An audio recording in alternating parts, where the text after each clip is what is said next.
action on the danger of these platforms when we know these kids are dying. We have bills that have passed through this incredibly diverse committee when it comes to our political views, that have passed through this committee, and they should go to the floor. We should do something finally about liability, and then we should turn to some of the other issues that a number of us have worked on when it comes to the charges for app stores, and when it comes to some of the monopoly behavior and the self-preferencing. But I'm going to stick with this today. Facts. 1/3 of fentanyl cases investigated over 5 months had direct ties to social media. That's from the DEA. Facts. Between 2012 and 2022, cyber tip line reports of online child sexual exploitation increased from 415,000 to more than 32 million. And as I noted, at least 20 victims committed suicide in sextortation cases. So I'm going to start with that, with you, Mr. Citron. My bill with Senator Cornyn, the SHIELD Act, includes a threat provision that would help protection and accountability for those that are threatened by these predators. Young kids get a picture, send it in, think they got a new girlfriend or a new boyfriend, ruins their life, or they think it's going to be ruined, and they kill themselves. So could you tell me why you're not supporting the SHIELD Act? They kill themselves. Senator, we think it's very important that teens have a safe experience on our platforms. I think that the portion to strengthen law enforcement's ability to investigate crimes against children and hold bad actors accountable is So you're holding open that you may support it? We very much would like to have conversations with you. We're open to discussing further. We do welcome legislation and regulation. You know, this is a very important issue for our country, and you know, we've been prioritizing safety for teens. Thank you. I'm much more interested in if you support it, because there's been so much talk at these hearings and popcorn throwing and the like, and I just want to get this stuff done. I'm so tired of this. It's been 28 years, since the internet. We haven't passed any of these bills because everyone's double talk. It's time to actually pass them. And the reason they haven't passed is because of the power of your company. So let's be really, really clear about that. So what you say matters. Your words matter.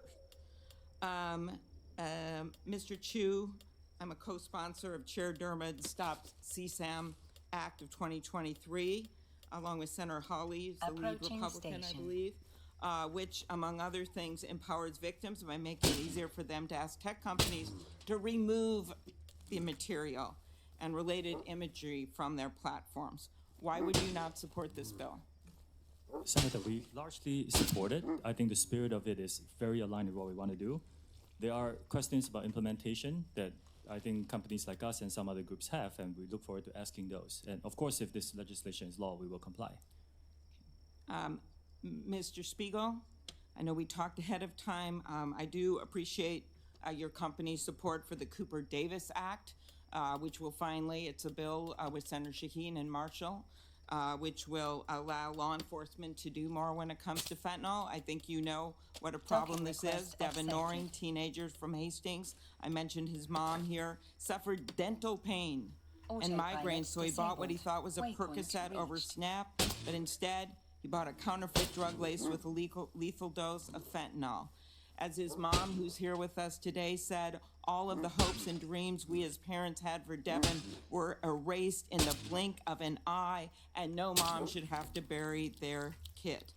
Talk about why you support the Cooper Davis Act. Senator, thank you. We strongly support the Cooper Davis Act, and we believe it will help DEA go after the cartels and get more dealers off the streets to save more lives. Okay. Are there others that support that bill? On this? No. Okay.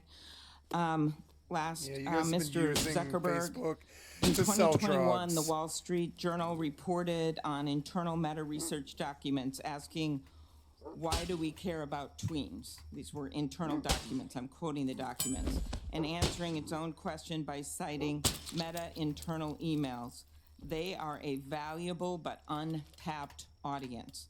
At a commerce hearing, I'm also on that committee, I asked Meta's head of global safety why children aged 10 to 12 are so valuable to Meta. She responded, we do not knowingly attempt to recruit people who aren't old enough to use our apps. Well, when the 42 state attorneys general, Democrat and Republican, brought their case, they said this statement was inaccurate. Few examples. In 2021, she received an email, Ms. Davis, from Instagram's research director saying that Instagram is investing in experiencing targeting young age roughly 10 to 12. In a February 2021 instant message, one of your employees wrote that Meta is working to recruit Gen Alpha before they reach teenage years.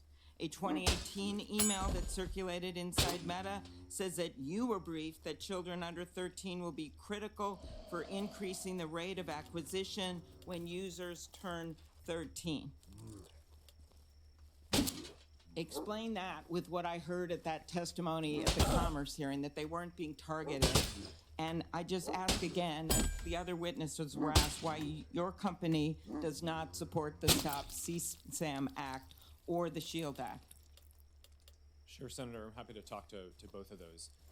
We had discussions internally about whether we should build a kids version of Instagram, like the kids versions of YouTube and other services. We haven't actually moved forward with that, and we currently have no plans to do so. So I can't speak directly to the exact emails that you cited, but it sounds to me like they were deliberations around a project that people internally thought was important, and we didn't end up moving forward with. Okay, and the bills, what are you going to say about the two bills? Sure, so overall, I mean, my position on the bills is, I agree with the goal of all of them. There are most things that I agree with within them. There are specific things that I would probably do differently. We also have our own legislative proposal for what we think would be most effective in terms of helping the internet in the various companies give parents control over the experience. So I'm happy to go into the detail on any one of them, but ultimately, I mean, I think that this I think these parents will tell you that this stuff hasn't worked. To just give parents control, they don't know what to do. It's very, very hard, and that's why we are coming up with other solutions that we think are much more helpful to law enforcement, but also this idea of finally getting something going on liability. Because I just believe with all the resources you have, that you actually would be able to do more than you're doing, or these parents wouldn't be sitting behind you right now in this Senate hearing room. Thank you, Senator Senator, Klobuchar. can I speak to that? Or do you want me to come back later? Please, go ahead. I don't think that parents should have to upload an ID or prove that they're the parent of a child in every single app that their children use. I think the right place to do this, and a place where it'd be actually very easy for it to work, is within the app stores themselves, where my understanding is Apple and Google already, or at least Apple, already requires parental consent when a child does a payment with an app. So it should be pretty trivial to pass a law that requires them to make it so that parents have control anytime a child downloads an app and offers consent with that. And the research that we've done shows that the vast majority of parents want that. And I think that's the type of legislation, in addition to some of the other ideas that you all have, that would make this a lot easier for parents. Just to be clear, I remember one mom telling me, with all these things she could maybe do that she can't figure out, it's like a faucet overflowing in a sink, and she's out there with a mop while her kids are getting addicted to more and more different apps and being exposed to material. We've got to make this simpler for parents so they can protect their kids, and I just don't think this is going to be the way to do it. I think the answer is what Senator Graham has been talking about, which is opening up the halls of the courtroom so that puts it on you guys to protect these parents and protect these kids, and then also to pass some of these laws that makes it easier for law enforcement. Thank you, Senator Klobuchar. We're going to try to stick to the 7-minute rule. Didn't work very well, but I'll try to give additional time on the other side as well. Senator Cornyn? There's no question that your platforms are very popular, but we know that while here in the United States we have an open society and a free exchange of information, that there are authoritarian governments, there are criminals who will use your platforms for the sale of drugs, for sex, for extortion, and the like. And Mr. Chu, I think your company is unique among the ones represented here today because of its ownership by ByteDance, a Chinese company. And I know there have been some steps that you've taken to wall off the data collected here in the United States. But the fact of the matter is that under Chinese law, Chinese national intelligence laws, all information accumulated by companies in the People's Republic of China are required to be shared with the Chinese intelligence services. ByteDance, the initial release of TikTok, I understand, was 2016. These efforts that you made with Oracle under the so-called Project Texas to wall off the U.S. data was in 2021, and apparently, allegedly fully walled off in March of 23. What happened to all of the data that TikTok collected before that? Senator, thank you. From American users. Understand. TikTok is owned by ByteDance, which is majority owned by global investors. We have 3 Americans on the board out of 5. You are right in pointing out that over the last 3 years, we have spent billions of dollars building out Project Texas, which is a plan that is unprecedented in our industry to firewall off protected U.S. data from the rest of our staff. And I'm asking about all of the data that you collected prior to that event. Yes, Senator. We have started a data deletion plan. I talked about this a year ago. We have finished the first phase of data deletion through our data centers outside of the Oracle Cloud infrastructure. And we're beginning phase 2, where we will not only delete from the data centers, we will hire a third party to verify that work, and then we will go into, for example, employees' working laptops to delete that as well. Was all of the data collected by TikTok prior to Project Texas shared with the Chinese government pursuant to the national intelligence laws of that country? Senator, we have not been asked for any data by the Chinese government, and we have never provided it.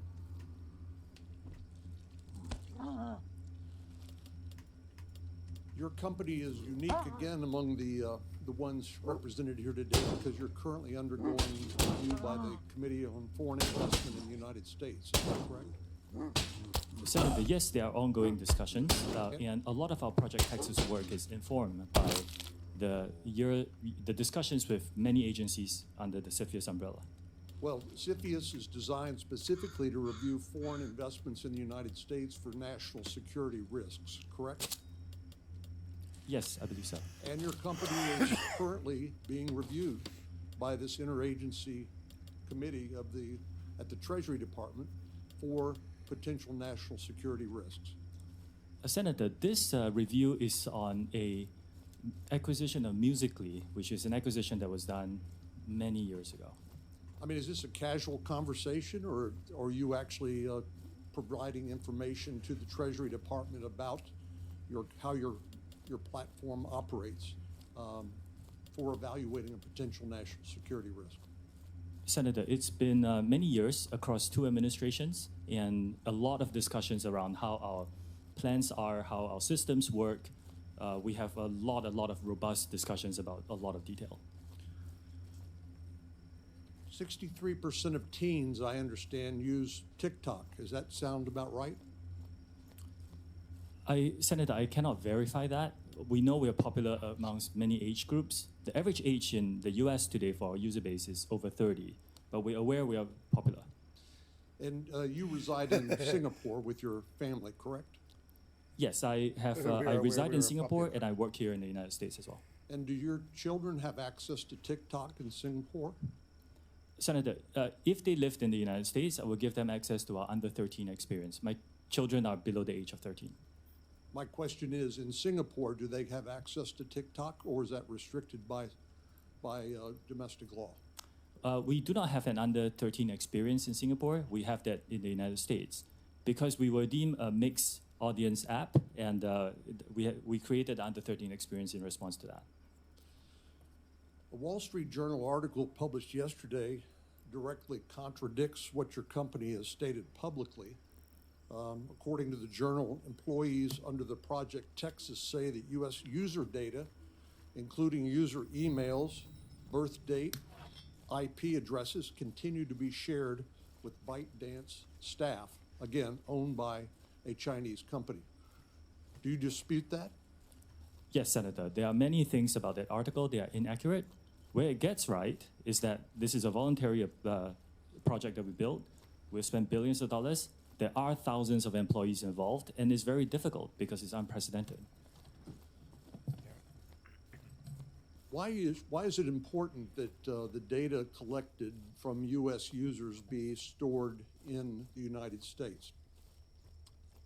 Senator, this was a project we built in response to some of the concerns that were raised by members of this committee and others. And that was because of concerns that the data that was stored in China could be accessed by the Chinese Communist Party according to the national intelligence laws, correct? Senator, we are not the only company that does business, that has Chinese employees, for example. We're not even the only company in this room that hires Chinese nationals.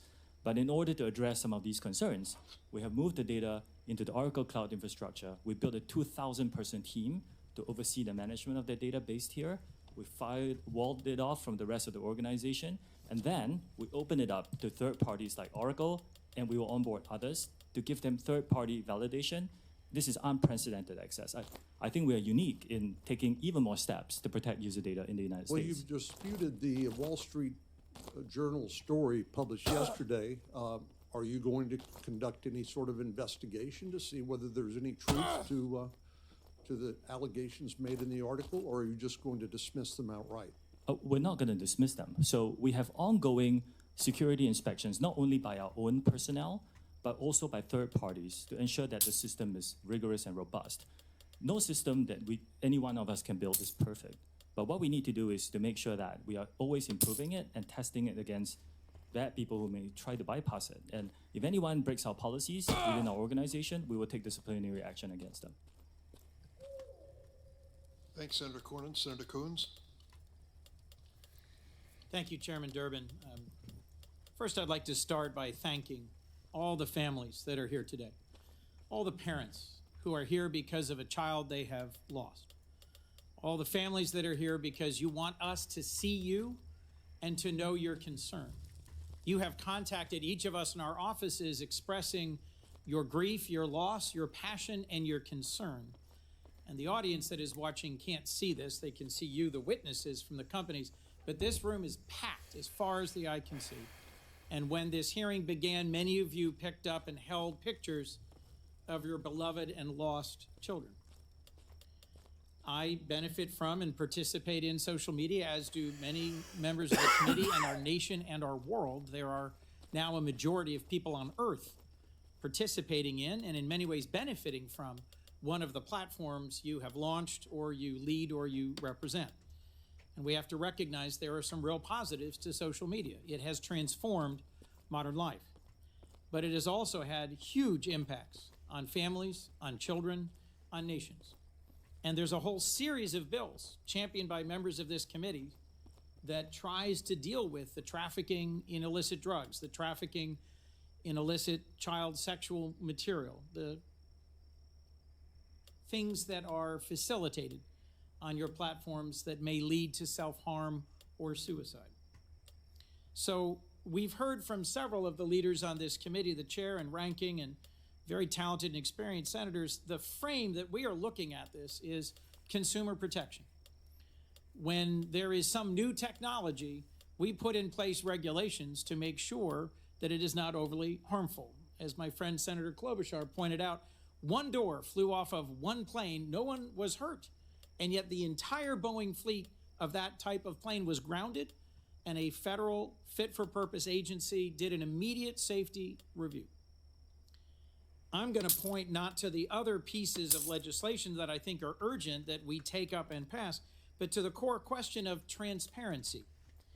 If you're a company manufacturing a product that is allegedly addictive and harmful, one of the first things we look to is safety information.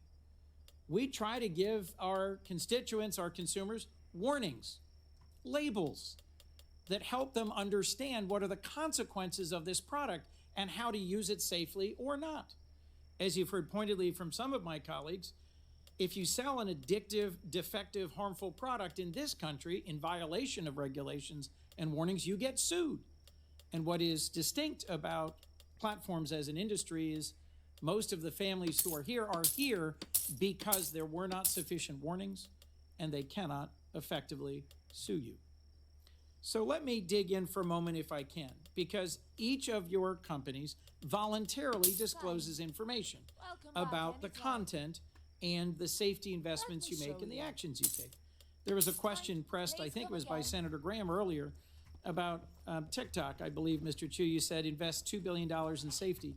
My background memo said your global revenue is $85 billion. Mr. Zuckerberg, my background memo says you're investing $5 billion in safety in Meta, and your annual revenue is on the order of $116 billion. So what matters, you can hear some expressions from the parents in the audience, what matters is the relative numbers and the absolute numbers. Your data folks, if there's anybody in this world who understand data, it's you guys. So I want to walk through whether or not these voluntary measures of disclosure of content and harm are sufficient. Because I would argue we're here because they're not. Without better information, how can policymakers know whether the protections you've testified about, the new initiatives, the starting programs, the monitoring, and the takedowns are actually working? How can we understand meaningfully how big these problems are without measuring and reporting data? Mr. Zuckerberg, your testimony referenced a National Academy of Sciences study that said at the population level, there is no proof about harm for mental health. Well, it may not be at the population level, but I'm looking at a room full of hundreds of parents who have lost children. And our challenge is to take the data and to make good decisions about protecting families and children from harm. So let me ask about what your companies do or don't report. And I'm going to particularly focus on your content policies around self-harm and suicide. And I'm just going to ask a series of yes or no questions. And what I'm getting at is, do you disclose enough? Mr. Zuckerberg, from your policies prohibiting content about suicide or self-harm, do you report an estimate of the total amount of content, not a percentage of the overall, not a prevalence number, but the total amount of content on your platform that violates this policy? And do you report the total number of views that self-harm or suicide promoting content that violates this policy gets on your platform? Yes, Senator. We pioneered quarterly reporting on our community standards enforcement across all these different categories of harmful content. We focus on prevalence, which you oh, I didn't know you could do that. It's on the top what we're right. focused on is oh, what okay. percent of the content that we take down. So, Mr. are our Zuckerberg, systems I'm going to interrupt proactively you, identifying. and you're very talented. I have very little time left. I'm trying to get an answer to a question, not as a percentage of the total, because remember, it's a huge number, so the percentage is small. But do you report the actual amount of content and the amount of views self-harm content received? No, I believe we focus on prevalence. Correct. You don't. Ms. Yacarina, yes or no? You report it or you don't? Senator, as a reminder, we have less than 1% of our users that are between the ages of 13 and 17. Do you report the absolute number of how many images and how of often? posts and accounts that we've taken down in 2023? Yes. We've taken over almost 1 million posts down that in regards to mental health and self-harm. Mr. Chu, do you disclose the number of appearances of these types of content and how many are viewed before they're taken down? Senator, we disclose the number we take down based on each category of violation and how many of that were taken down proactively before it was reported. Mr. Spiegel? Yes, Senator, we do disclose. Mr. Citron? Yes, we do. So I've got 3 more questions I'd love to walk through if I had unlimited time. I will submit them for the record. The larger point is that platforms need to hand over more content about how the algorithms work, what the content does, and what the consequences are.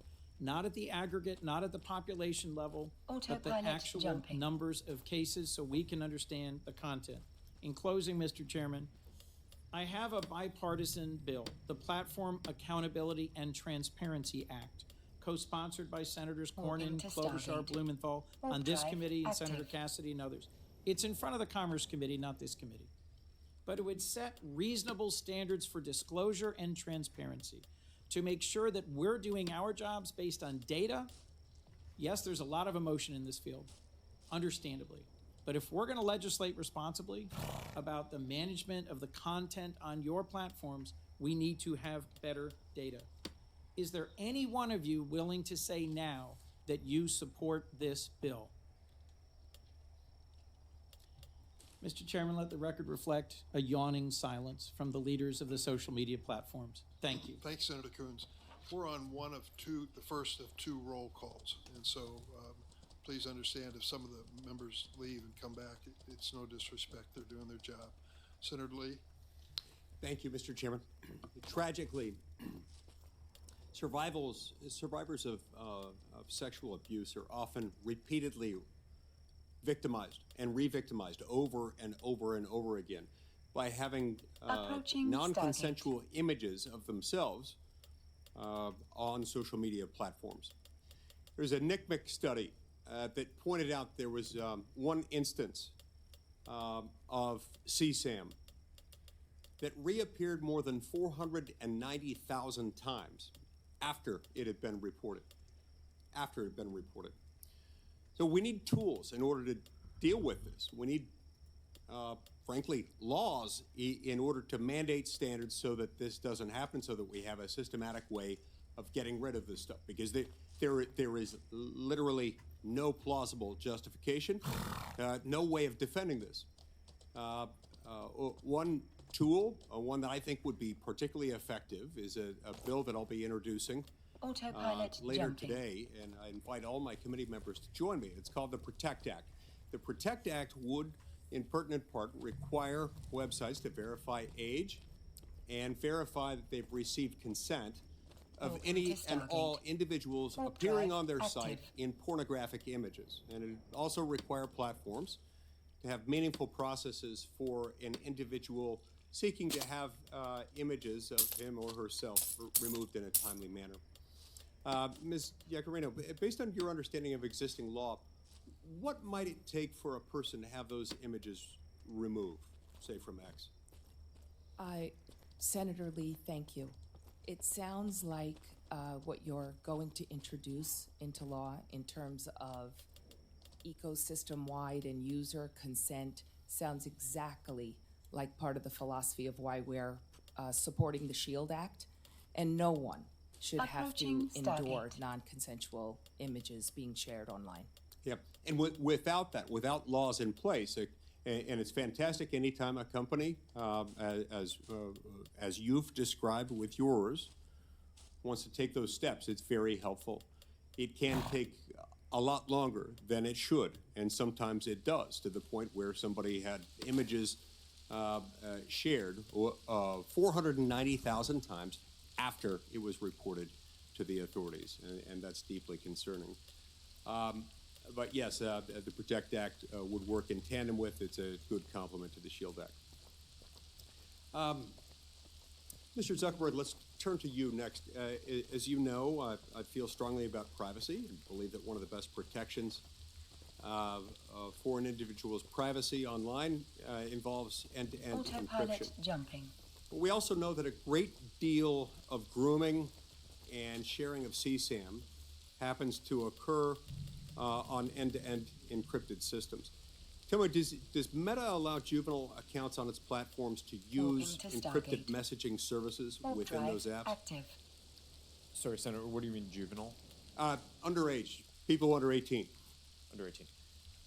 We allow people under the age of 18 to use WhatsApp, and we do allow that to be encrypted, yes. Do you have a bottom level age at which they're not allowed to use it? I don't think we allow people under the age. I'm gonna grab something to drink. I'll be right back. What about you, Mr. Citron? On Discord, do you have do you allow kids to have accounts to access encrypted messaging? Discord is not allowed to be used by children under the age of 13, and we do not use end-to-end encryption for text messages. We believe that it's very important to be able to respond to well-formed law enforcement requests, and we're also working on proactively building technology. We're working with a nonprofit called Thorn to build a grooming classifier so that our Teen Safety Assist feature can actually identify these conversations if they might be happening, so we can intervene and give those teens tools to get out of that situation, or potentially even report those conversations and those people to law enforcement. And encryption, as much as it can prove useful elsewhere, it can be harmful, especially if you're on a site where you know children are being groomed and exploited. If you allow children onto an end-to-end encryption enabled app, that can prove problematic. Now, let's go back to you for a moment, Mr. Zuckerberg. Instagram recently announced that it's going to restrict all teenagers from access to eating disorder material, suicidal ideation themed material, self-harm content, and that's fantastic. That's great. What's odd, what I'm trying to understand is autopilot jumping. Why it is that Instagram is only restricting, it's restricting access to sexually explicit content, but only for teens ages 13 to 15. Why not restrict it for 16 and 17-year-olds as well? Senator, my understanding is that we don't allow sexually explicit content on the service for people of any age. How is that going? You know, our prevalence metrics suggest that I think it's 99% or so of the content that we remove we're able to identify automatically using AI systems. So I think that our efforts in this, while they're not perfect, I think are industry leading.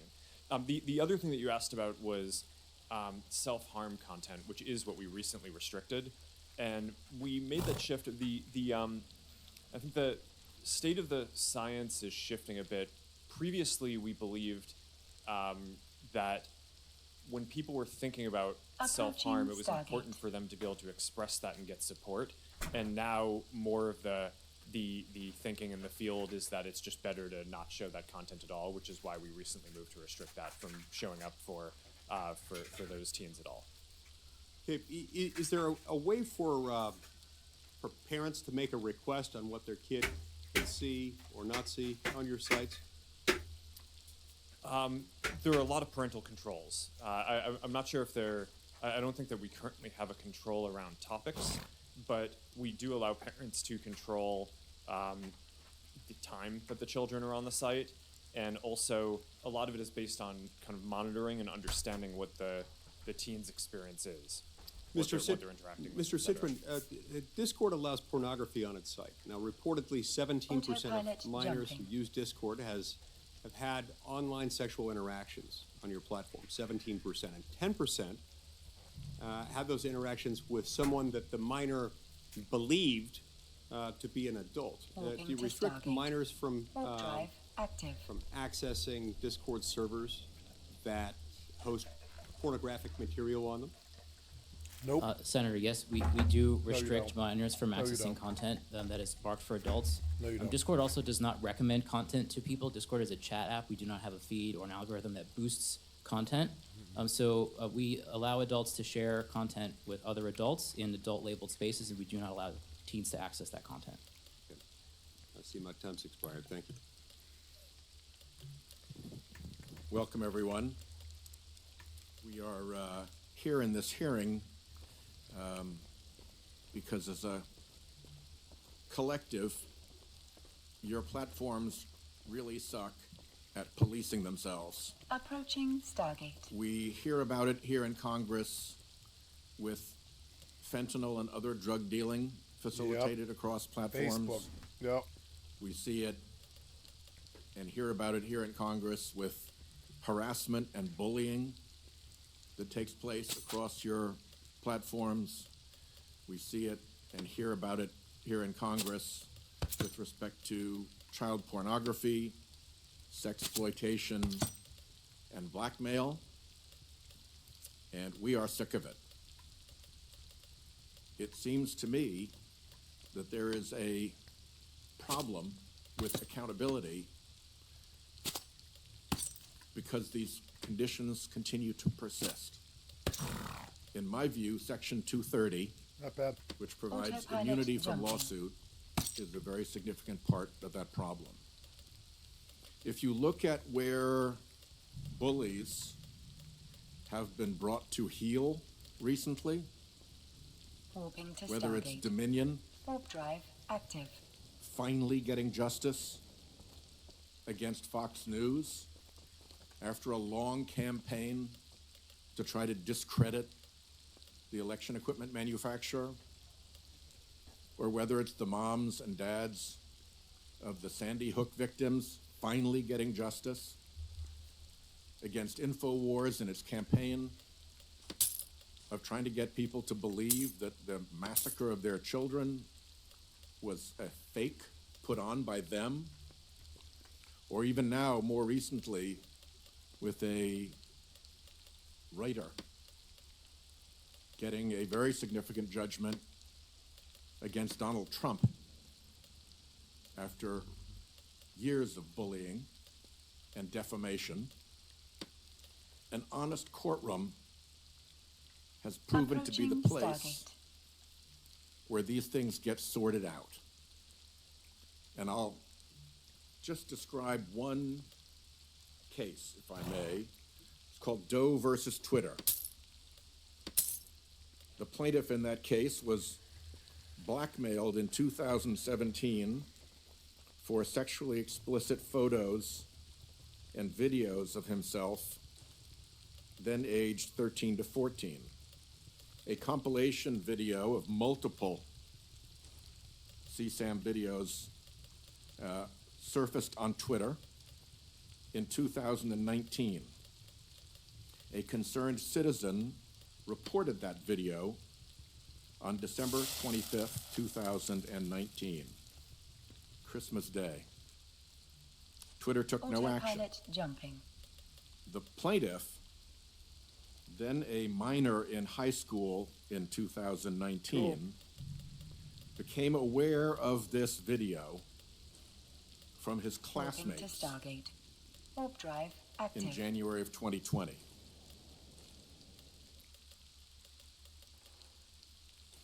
You're a high school kid, and suddenly there's that. That's a day that's hard to recover from. Ultimately, he became suicidal. He and his parents contacted law enforcement and Twitter to have these videos removed on January 21st and again on January 22nd of 2020, and Twitter ultimately took down the video on January 30th, 2020, once federal law enforcement got involved.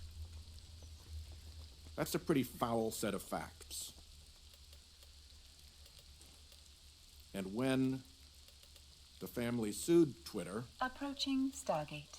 for all those months of refusing to take down the explicit video of this child, Twitter invoked Section 230. And the district court ruled that the claim was barred. There is nothing about that set of facts that tells me that Section 230 performed any public service in that regard. I would like to see very substantial adjustments to Section 230 so that the honest courtroom, which brought relief and justice to E. Jean Carroll after months of defamation, which brought Autopilot jumping. silence, peace, and justice to the parents of the Sandy Hook children after months of defamation and bullying by InfoWars and Alex Jones, Warping to Stargate. Warp drive active. and which brought significant justice and an end to the campaign of defamation by Fox News to a little company that was busy just making election machines.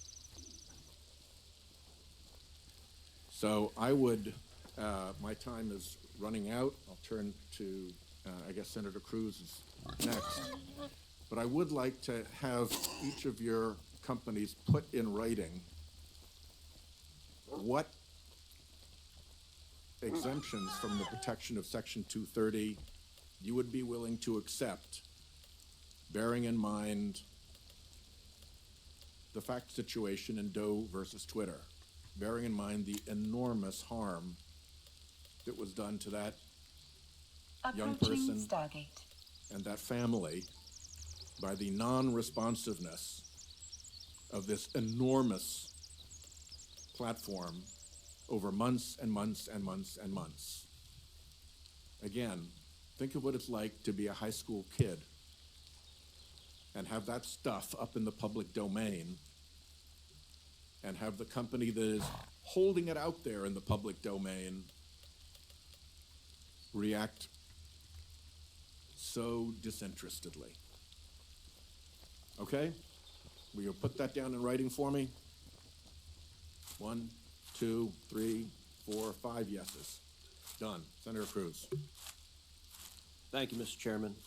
Social media is a very powerful tool. Oh, good. But we're Thank here God. because every parent I know, and I think every parent in America, is terrified about the garbage that is directed at our kids. I have 2 teenagers at home. Autopilot. And the phones jumping. they have are portals to predators, to viciousness, to bullying, to self-harm. And each of Oh, your that's companies much could better. do a lot more to prevent it. Warping to Mr. Stargate. Zuckerberg, Warp drive. in June of active. 2023, the Wall Street Journal reported that Instagram's recommendation systems were actively connecting pedophiles to accounts that were advertising the sale of child sexual abuse material. In many cases, those accounts appeared to be run by underage children themselves, often using code words and emojis to advertise illicit material. In other cases, the accounts included indicia that the victim was being sex trafficked. Now, I know that Instagram has a team that works to prevent the abuse and exploitation of children online.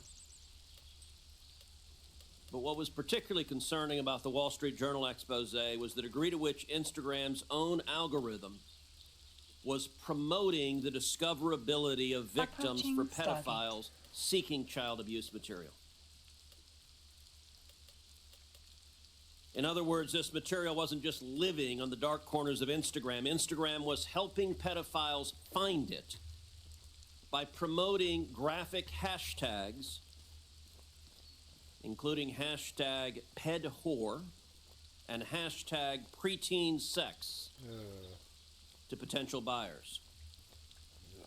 Instagram also displayed the following warning screen to individuals who were searching for child abuse material. These results may contain images of child sexual abuse. And then you gave users 2 choices. Get resources or see results anyway. Mr. Zuckerberg, what the hell were you thinking? Autopilot jumping. All right, Senator. The basic science behind that is that when people are searching for something that is problematic, it's often helpful to, rather than just blocking it, to I got a clay point them gift. towards something Awesome. that could be helpful for getting them to get help. In what, And we I also- understand get resources. In what sane universe is there a link for see results anyway? Well, because we might be wrong. We try to trigger this warning, or we tried to, when we think that there's any chance that the results. Okay, you might be harmful. wrong. Let me ask you, how many times was this warning screen displayed? I don't know, but the You don't know. Why don't you know? I don't know the answer to that off the top of my head. But Well, you know what, Mr. Zuckerberg? It's interesting you say you don't know it off the top of your head, because I asked it in June of 2023 in an oversight letter, and your company refused to answer. Will you commit right now to within Approaching 5 days Stargate. answering this question for this committee? we'll follow up on that. Is that a yes? Not a will follow up. I know how lawyers write statements saying we're not going to answer. Will you tell us how many times this warning screen was displayed? Yes or no? Senator, I'll personally look into it. I'm not sure if we have. Okay, so you're refusing to answer that. Let me ask you this. How many times did an Instagram user who got this warning that you're seeing images of child sexual abuse, how many times did that user click on see results anyway? I want to see that. Senator, I'm not sure if we stored that, but I'll personally look into this and we'll follow up after. And what follow-up did Instagram do when you have a potential pedophile clicking on, I'd like to see child porn? What did you do next when that happened? Senator, I think that an important piece of context here is that any context that we think is child sexual... Mr. Zuckerberg, that's called a question. What did you do next when someone clicked, you may be getting child sexual abuse images, and they click, see results anyway? What was your next step? You said you might be wrong.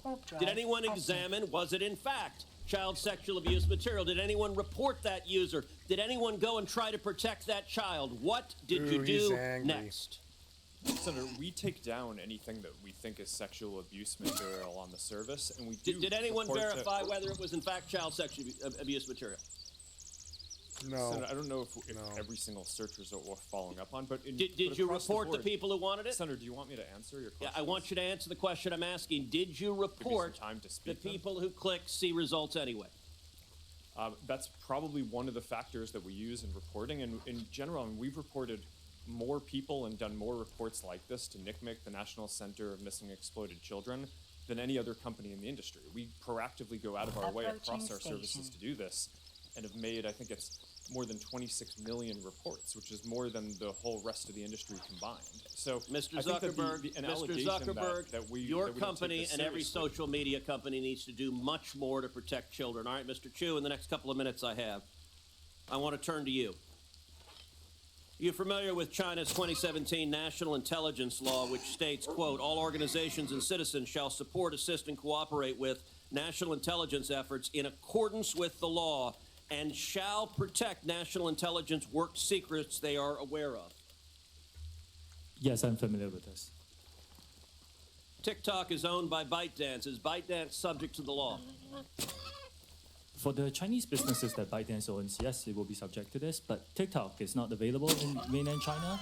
And Senator, as we talked about in your office, we built Project Texas to put this out of reach. So ByteDance is subject to the law. Now, under this law, which says, shall protect national intelligence work secrets they are aware of, it compels people subject to the law to lie, to protect those secrets. Is that correct? I cannot comment on that. What I said again is that we have moved it out of reach. Because you have to protect those secrets? No, Senator, TikTok is not available in mainland China. We have moved the data into an American cloud TikTok infrastructure. is controlled by ByteDance, which is subject to this law. Now, you said earlier, and I wrote this down, we have not been asked for any data by the Chinese government, and we have never provided it. I'm going to tell you, and I told this when you and I met last week in my office, I do not believe you. And I'll tell you, the American people don't either. If you look at what is on TikTok in China, you are promoting to kids science and math videos, educational videos, and you limit the amount of time kids can be on TikTok. In the United States, you are promoting to kids self-harm videos and anti-Israel propaganda. Why is there such a dramatic difference? Senator, that is just not accurate. There's not a difference between what kids see in China and what kids see here? Senator, TikTok is not available in China. It's a separate experience there. What I'm saying is... But you have a company that is essentially the same, except it promotes beneficial materials instead of harmful materials. That is not true. We have a lot of science and math content here on TikTok. There's so much of it. I created a STEM feed for 100 billion views. Let me point to this, Mr. Chu. There was a report recently that compared hashtags on Instagram to hashtags on TikTok. And what trended, and the differences were striking. So, for something like hashtag Taylor Swift or hashtag Trump, researchers found roughly 2 Instagram posts for every one on TikTok. That's not a dramatic difference. That difference jumps to 8 to 1 for the hashtag Uyghur. And it jumps to 30 to 1 for the hashtag Tibet. And it jumps to 57 to 1 to the hashtag Tiananmen Square, and it jumps to 174 to 1 for the hashtag Hong Kong protest. Why is it that on Instagram, people can put up a hashtag Hong Kong protest 174 times compared to TikTok. What censorship is TikTok doing at the request of the Chinese government? None. Senator, that analysis explain is that flawed. differential. The analysis is flawed. It's been debunked by other external sources like the Cato Institute. Fundamentally, a few things happen here. Not all videos carry hashtags. That's the first thing.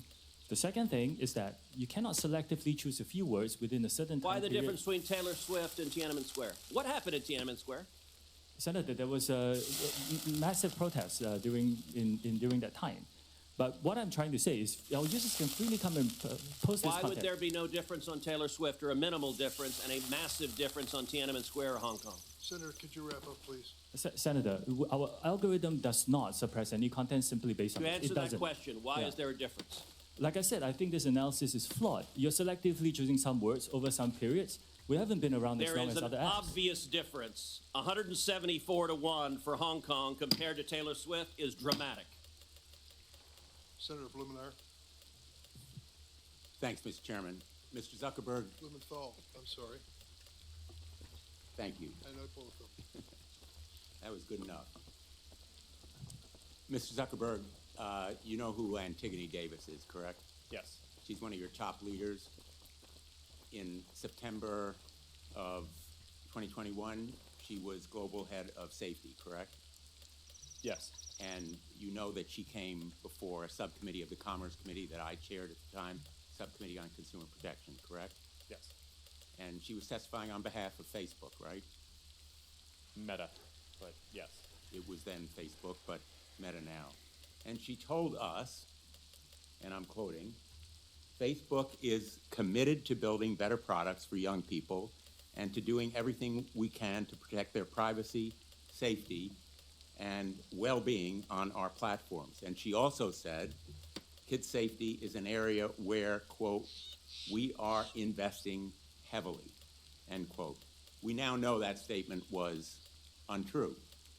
We know it from an internal email that we have received. It's an email written by Nick Clegg. You know who he is, correct? Yes. He was Meta's president of global affairs. 60 glory. And he wrote a memo to you, which you received, correct? It was written to you. So I can't see the email, but sure, I'll assume that you got that correct. And he summarized Facebook's problems. He said, quote, we are not on track to succeed for our core well-being topics. Problematic use, bullying and harassment, connections, and SSI, meaning suicidal self-injury. He said also in another memo, quote, we need to do more and we are being held back by a lack of investment. This memo has the date of August 28th, just weeks before that testimony from Antigone Davis, correct? Sorry, Senator, I'm not sure what the date of the testimony was. Well, those are the dates on the email. Nick Clegg was asking you, pleading with you for resources to back up the narrative, to fulfill the commitments. In effect, Antigone Davis was making promises that Nick Clegg was trying to fulfill, and you rejected that request for 45 to 84 engineers to do well-being or safety. We know that you rejected it from another memo, Nick Clegg's assistant, Tim Colburn, who said, Nick did email Mark, referring to that earlier email, to emphasize his support for the package, but it lost out to the various other pressures and priorities. We've done a calculation that those potentially 84 engineers would have cost Meta about $50 million in a quarter when it earned $9.2 billion And yet, it failed to make that commitment in real terms, and you rejected that request because of other pressures and priorities.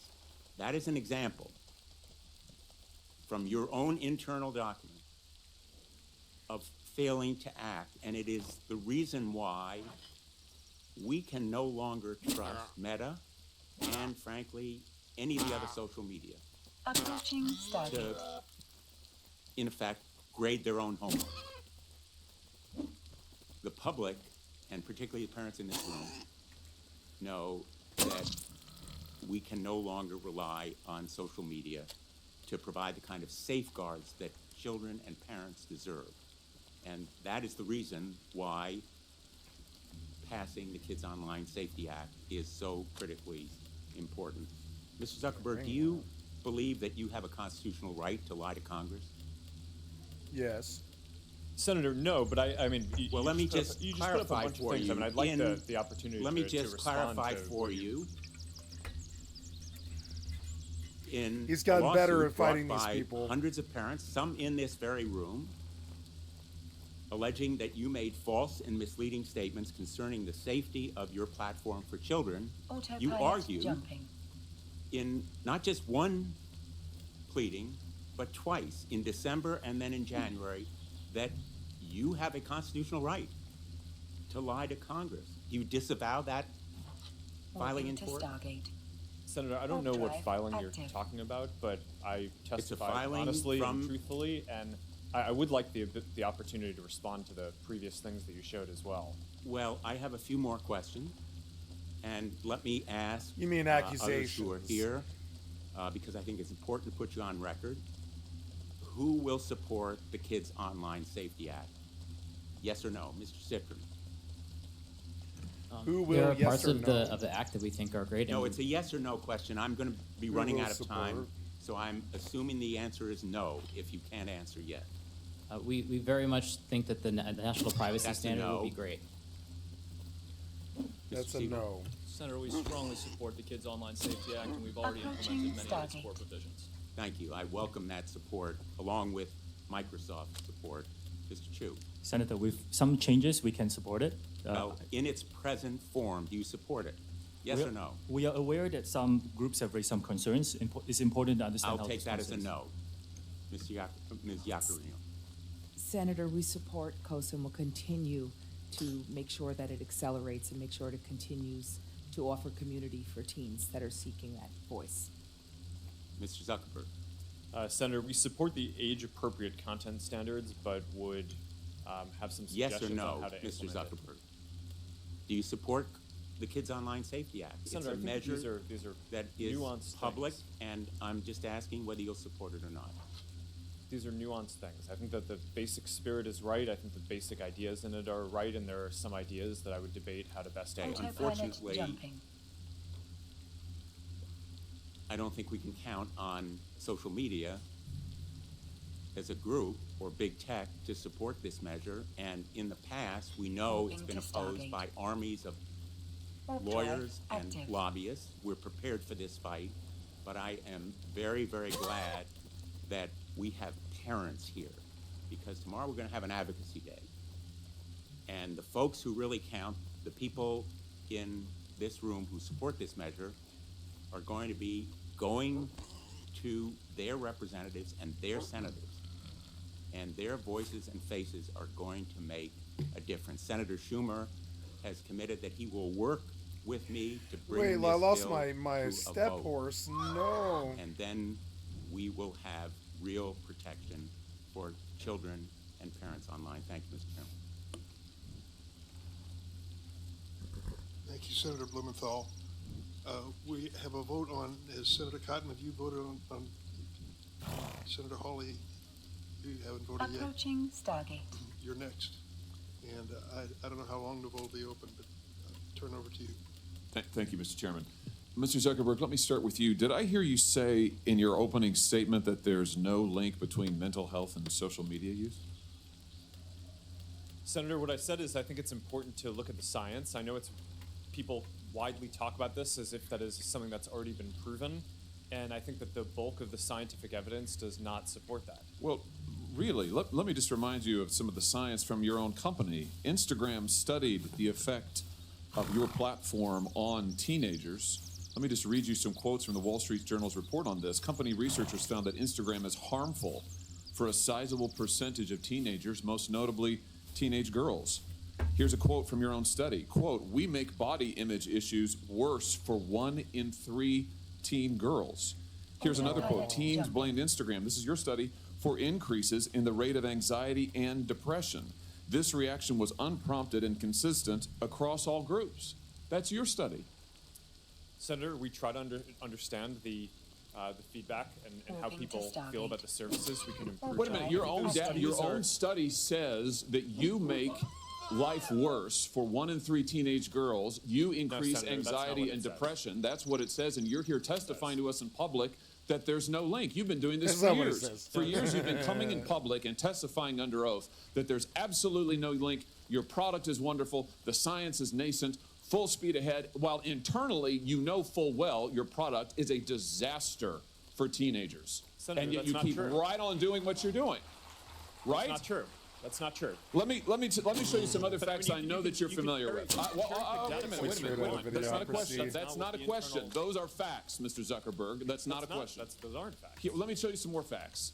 Here's some information from a whistleblower who came before the Senate, testified under oath in public. He worked for you, the senior executive. Approaching Stargate. Here's what he showed he found when he studied your products. So, for example, this is girls between the ages of 13 and 15 years old. 37% of them reported that they had been exposed to nudity on the platform unwanted in the last 7 days. 24% said that they had experienced unwanted sexual advances they'd been propositioned in the last 7 days. 17% said they had encountered self-harm content pushed at them in the last 7 days. Oh, come on. Now, I know you're familiar with these stats because he sent you an email where he lined it all out. I mean, we've got a copy of it right here. My question is, who did you fire for this? Who got fired because of that? Senator, we study all of this because it's important and we want to improve our services. Well, you just told me And a second I think ago you studied it, that there was no linkage.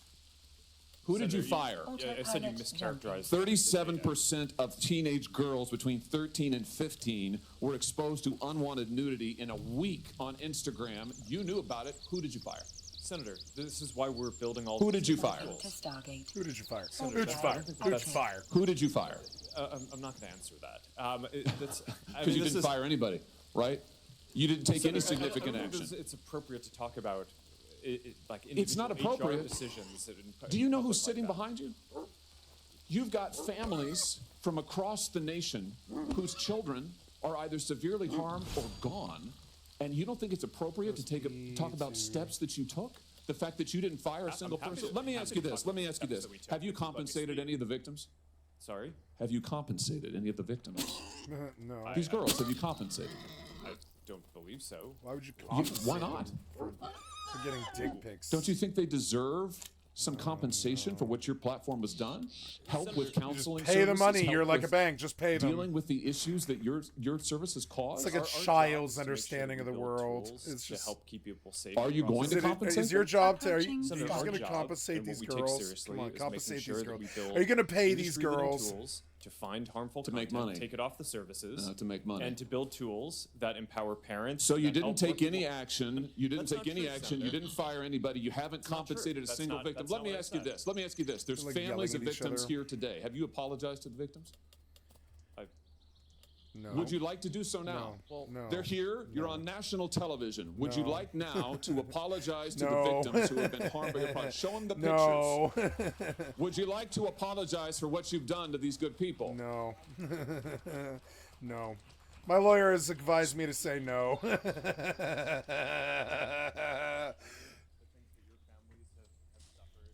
Oh. So much and are going to continue doing industry-leading efforts to make sure that no one has to go through the Autopilot types of things jumping. that your families have had to suffer. You know, Yeah, that was like Why, There Will Be Mr. Blood. Zuckerberg, Jesus. Why should your company not be sued for this? Warping Why to is it Stargate. that you can claim, Warp you drive hide behind active. a liability shield, you can't be held accountable? Shouldn't you be held accountable personally? Will you take personal responsibility? Senator, I think I've already answered this. I mean, these Well, are try serious this again. issues. Will you take personal responsibility? Senator, I view my job and the job of our company as building the best tools that we can to keep our community safe. Well, you're failing at and that. Well, Senator, we're doing an industry-leading effort. We build AI tools that nonsense. Your product is killing people. Will you personally commit to compensating the victims? You're a billionaire. Will you commit to you're a compensating the billionaire. victims? Will you set up a compensation fund Senator, with your I money? think these are With your money. complicated- With your Senator, money. These are With your money. complicated. Yes, no, issues. that's not a complicated question, though. That's a You yes or no. have Will money. you set up a victims compensation fund with your money? The money you made on these families sitting behind you? Yes or no? Senator, No. I don't think that's my job. Is to Sounds make like sure a we no. build good tools. No. My Sounds job like a is to no. make No. sure. The Your answer's job no. is to be responsible for what your company has done. You've made billions of dollars on the people sitting behind them. Are you here? You've done nothing to help them. You've done nothing to compensate them. You've done nothing to put it right. You could do so here today, and you should. You should, Mr. Zuckerberg. Before my time expires, Mr. Chu, let me just ask you, your platform, why should your platform not be banned in the United States of America? You are owned by a Chinese communist Damn. company or a company based in China. The editor-in-chief of your parent company is a Communist Party secretary. Your company has been surveilling Americans They're for Chinese. years. They're Chinese. According to They're leaked audio communists. from more than 80 internal TikTok meetings, What does that have to do China-based with employees America? of your company have repeatedly accessed non-public data of United States citizens. Your company has tracked journalists improperly gaining access to their Autopilot IP jumping. addresses, user data, in an attempt to identify whether they're writing negative stories about you. Why should your platform is basically an espionage arm for the Chinese Communist Party? Why should you not be banned in the United States? Warp drive Senator, I active. disagree with Oh your my characterization. God. Many of what you have said, we have explained in a lot of detail. TikTok is used by 170 million Americans. I know, and who every create single love. one of those Americans are in danger from the fact that you track their keystrokes, you track their app usage, I'm you track their stroking. location I'm data, stroking it. and we know that all of that information can be accessed by Chinese employees who are subject to the dictates of the Chinese Communist Party. That is Why, not- why should you not be banned in this country? Senator, that is not accurate. A lot of what you describe we collect, we don't. It is 100% accurate. Do you deny that repeatedly Americans' data has been accessed by ByteDance employees in China? We built a project that cost us billions of dollars to stop that, and we have made a lot of progress. And it hasn't been stopped. According to the Wall Street Journal report from just yesterday, even now, ByteDance workers, without going through official channels, have access to the private information of American citizens. I'm quoting from the article, private information of American citizens, including their birth date, their IP address, and more. That's now. Senator, as we know, the media doesn't always get it right. What we have. But the Chinese Communist Party does? I'm not saying that. What I'm saying is that we have spent billions of dollars to build this project. It's rigorous, it's robust, it's unprecedented, and I'm proud of the work that the 2,000 employees are doing to protect the data. But it's not protected. That's the problem, Mr. Chu. It's not protected at all. It's subject to Communist Chinese Party inspection and review.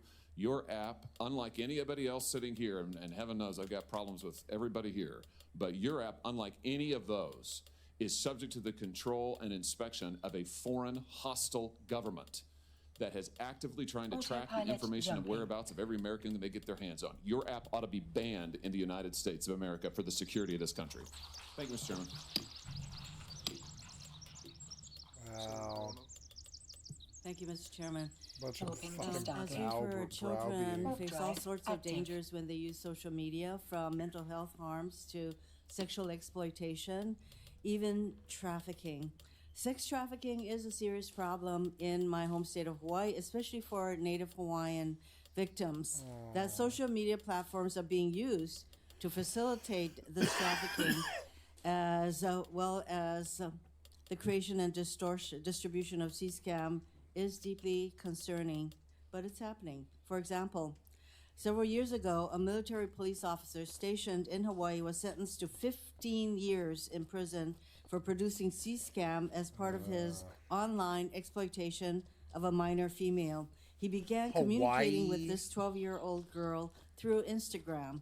He then used Snapchat to send her sexually explicit photos and to solicit such photos from her. He later used these photos to blackmail her. And just last month, the FBI arrested a neo-Nazi cult leader in Hawaii who lured victims to his Discord server. He used that server to share images of extremely disturbing child sexual abuse material interspersed with neo-Nazi imagery. Members of his child exploitation and hate group are also present on Instagram, Snapchat, X, and TikTok, all of which they use to recruit potential members and victims.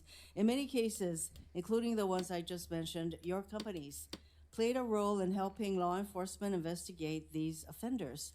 But by the time of the investigation, so much damage had already been done.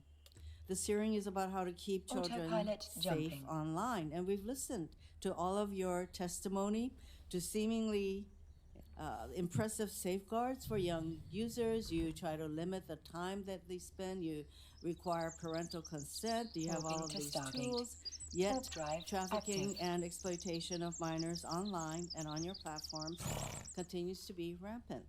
Nearly all of your companies make your money through advertising, specifically by selling the attention of your users. Your product is your users. As a Meta product designer I have another wrote slot in an now. email, quote, young ones are the best Cool. ones. You want to bring people to your service young and early, end quote. In other words, hook them early. Research published last month by Harvard School of Public Health estimates that Snap makes an Sapid astounding roasted pig meat. 41% of its revenues by addressing to users under 18. With TikTok, it's 35%. 7 of the 10 largest Discord servers, attracting many paying users, are for games used primarily by teens, Savory by raw pig. children. All this is to say that social media companies, yours and others, make money by attracting kids to your platforms. But ensuring safety doesn't make money, it costs money. If you are going to continue to attract kids to your platforms, you have an obligation to ensure they are safe on those platforms. Because the current situation is untenable. That is why we're having this hearing. But to ensure safety for our children, that costs money. Your companies cannot continue to profit off that young is users. that is a good way to get Only it. to look the other I'm way beginning to understand it a bit better. when those users, our children, are harmed online. We've had a lot of comments about Section 230 protections. Autopilot jumping. And I think we are definitely heading in that direction. And some of the 5 bills that we have already passed out of this committee talks about limiting the liability protections for you. Last November, this is for Mr. Zuckerberg. Last November, I will leave this the all here, Privacy and I will go Technology journey Subcommittee heard east testimony from Arturo this horse. Behar in response to one of my questions about how to ensure that social media companies focus more on child safety. He said, and I am paraphrasing a little bit. Mr. Behar said, "What will change their behavior is at the moment that Mark Zuckerberg declares earnings, and these earnings have to be declared to the SEC." So he has to say, last quarter we made $34 billion, and the next thing he has to say is how many teens experienced unwanted sexual advances on his platform. Mr. Zuckerberg, will you commit to reporting measurable child safety data on your quarterly earnings reports and calls? Senator, it's a good question. We actually already have a quarterly report that we So we're gonna issue go and do a out call to answer pretty questions much for how we're east. enforcing our community standards. That includes not And when just I the hit a child wall, safety, I go north. issues and So metrics. is that a yes? We have a separate call that we do this on, but we've led Well, the I think industry. that and you have to report your earnings to the SEC. Will you report to them this kind of data, and by numbers, by the way, because Senator Coons said, and others have said, percentages don't really tell the full story. Will you report to the SEC the number of teens, and sometimes you don't even know whether they're teens or not because they just claim to be adults.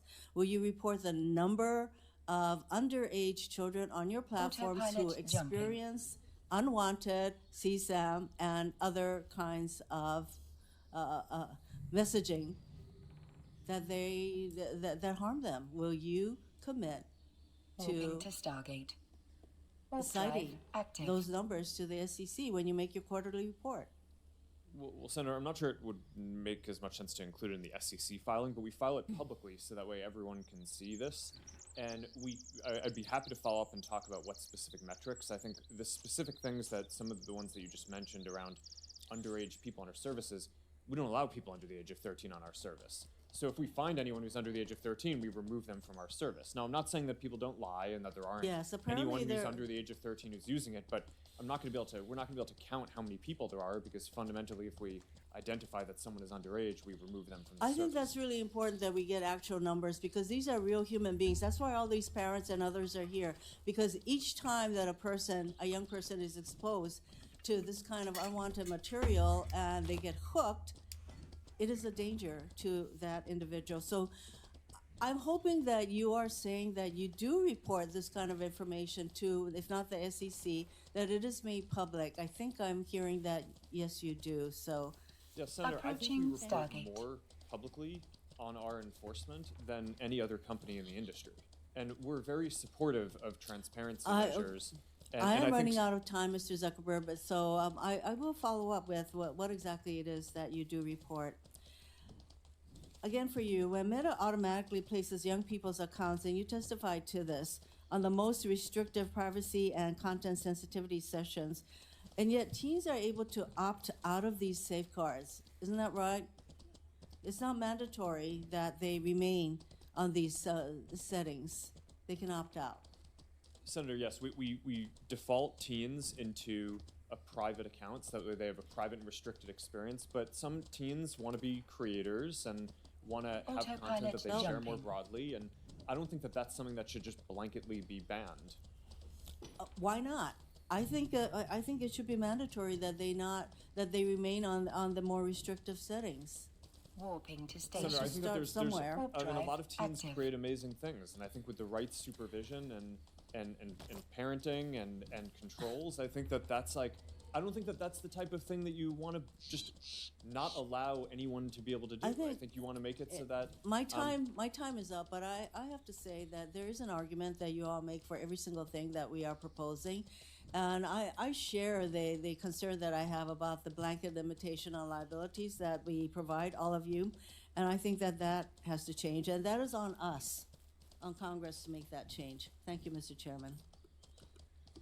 Thank you, Senator Rono. Senator Cott. Mr. Yeah, Chu, it's let's not- cut it's on straight to you, the it's not on chase. them. Is TikTok under the influence of the Chinese Communist Party? Approaching station. No, Senator, we are a private business. Okay, so you can see that your parent, ByteDance, is subject to the 2017 National Security Law, which requires Chinese companies to There's turn a over lot of information buildings here. to the Chinese government and conceal it from the rest of the world. You concede that, correct? Senator, the Chinese That's no business, question. You conceded it early. any company that does, any global business that does business in China has to follow their local Okay. laws. Isn't it the case that ByteDance also has an internal Chinese Communist Party committee? Like I said, all businesses that operate in China have to follow their local laws. So your parent company is subject to the national security law that requires it to answer to the party. It has its own internal Chinese Communist Party committee. You answer to that Docking parent company, request but you accepted. expect us to believe that you're not under the influence of the Chinese Communist Party? I understand this concern, Senator, which is why we built Okay, it was, Project it was a Texas. yes or no question. Okay. Waypoint But you used to work for ByteDance, didn't you? You were the CFO for ByteDance? That is correct, Senator. In April 2021, while you were the CFO, the Chinese Communist Party's China Internet Investment Fund purchased a 1% stake in ByteDance's main Chinese subsidiary, the ByteDance Technology Company. In return for that so-called 1% golden share, the party took one of 3 board seats at that subsidiary company. That's correct, isn't it? It's for the Chinese business. Is that correct? It's for the Chinese business, yes. That deal was finalized on April 30th, 2021. Isn't it true that you were appointed the CEO of TikTok the very next day on May 1, 2021? Well, it's a coincidence. It's a coincidence that It you were is. the CFO, Senator, that it the is. Chinese Communist Party took its golden share in its board seat, and the very next day you were appointed the CEO of TikTok. That's a hell of a coincidence. It really is, Senator. Yeah, it is. Okay. And before ByteDance, you were at a Chinese company called Xiaomi, is that correct? Yes, I used to work around the world. Where did you live when you worked at Xiaomi? I lived in China, Where like many exact- expats. Where exactly? In Beijing, in China. How many years did you live in Beijing? Senator, I worked there for about 5 years. So you lived there for 5 years. Yes. Isn't it the case that Xiaomi was sanctioned by the United States government in 2021 for being a communist Chinese military company? I'm here to talk about TikTok. I think they then had here a to talk lawsuit about and it was overturned. I can't remember the No, details. it It's another was the company. Biden administration that reversed those sanctions, just like, by the way, they reversed the terrorist designation on the Houthis in Yemen. How's that working out for them? But it was sanctioned as a Chinese communist military company. So you said today, as you often say, that you live in Singapore. Of what nation are you a citizen? Singapore. Are you a citizen of any other nation? No, Senator. Have you ever applied for Chinese citizenship? Senator, I served my nation I'm in asking- Singapore. No, I did not. Do you have a Singaporean passport? Yes, and I served my military for two and a half years in Do you Singapore. have any other passports from any other nations? No, Senator. Your wife is an American citizen. Your children are American citizens. That's Have you- correct. Have you ever applied for American citizenship? No, not yet. Okay. Have you ever been a member of the Chinese Communist Party? Senator, I'm Singaporean. No. Have you ever been associated or affiliated with the Chinese Communist Party? No, Senator. Again, I'm Okay. Singaporean. Let me ask you some hopefully simple questions. You said earlier, in response to a question, that what happened at Tiananmen Square in June of 1989 was a massive protest.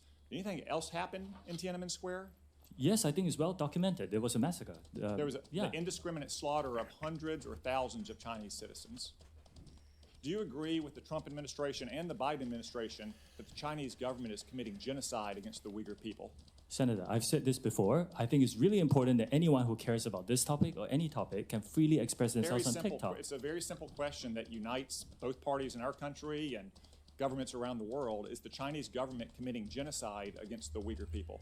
Senator, anyone, including, you can come into Yes, sir. TikTok Yes, and sir. talk Yes, about sir. this topic I'm asking you, or yes any or no. topic You that are a matters to you. worldly, cosmopolitan, well-educated man who's expressed many opinions on many topics. Damn, Is the it sounds like Chinese he turns government you committing on. genocide against the Uyghur people? Actually, Senator, I talk You're a mainly well-rounded about my man. company, and I'm Yes- here to yes talk or- about what yes or TikTok no? does. Yes or no? This You're is here, some to, professional you're here to shit. give testimony that's truthful and honest and complete. Let me ask you this. Joe Biden last year said that Xi Jinping was a dictator. Do you agree with Joe Biden? Is Xi Jinping a dictator? Senator, I'm not going to comment on any world leaders. Why won't you answer these very simple questions? Senator, it's not appropriate for you as a businessman to comment on world leaders. Are you scared that you'll lose your job if you say anything negative about the Chinese Communist Party? I disagree that. You will Are you find scared content you'll that be is critical of arrested and China on our disappear platform. The next time you go on, are you scared that you'll be arrested and disappear the next time you go to mainland China? Senator, you will find content that's critical of China and any other country freely on TikTok. Okay. Let's turn to what TikTok, a tool of the Chinese Communist Party, is doing to America's youth. Does the name Mason Edens ring a bell? Senator, you may have to give me more specifics if you don't mind. Yeah, he was a 16-year-old Arkansan. After a breakup in 2022, he went on your platform and searched for things like inspirational quotes and positive affirmations. Instead, he was served up numerous videos glamorizing suicide until he killed himself by gun. What about the name Chase Nazca? Does that ring a bell? Would you mind giving me more details, please? He was a 16-year-old who saw more than 1,000 videos on your platform about violence and suicide until he took his own life by stepping in front of a plane or train. Are you aware that his parents, Dean and Michelle, are suing TikTok and ByteDance for pushing their son to take his own life? Yes, I'm aware of that. Okay. Finally, Mr. Chu, has the Federal Trade Commission sued TikTok during the Biden administration? Senator, I cannot talk about whether there's any Are you ongoing... currently being sued by the Federal Trade Commission? Senator, I cannot talk about any potential lawsuits, I didn't say whether they happen or potential, not. actual. Are you being sued by the Federal Trade Commission? Senator, I think I've given you my answer. I The cannot answer talk is about. no. Ms. Yacarino's company is being sued, I believe. Mr. Zuckerberg's company is being sued, I believe. Yet TikTok, the agent of the Chinese Communist Party, is not being sued by the Biden administration. Are you familiar with the name Christina Kafara? You may have to give me more details. Christina Kafara was a paid advisor to ByteDance, your communist-influenced parent company.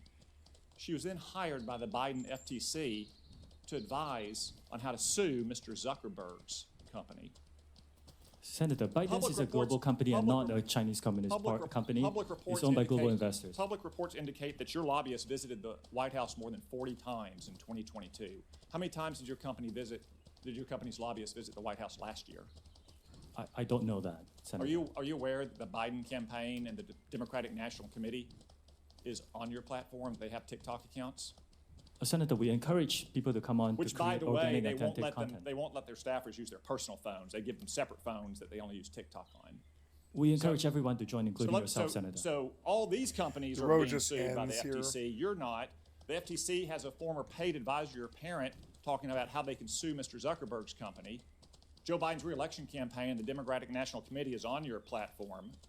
Let me ask you, have you or anyone else at TikTok communicated with or coordinated with the Biden administration, the Biden campaign, or the Democratic National Committee to influence the flow of information on your platform?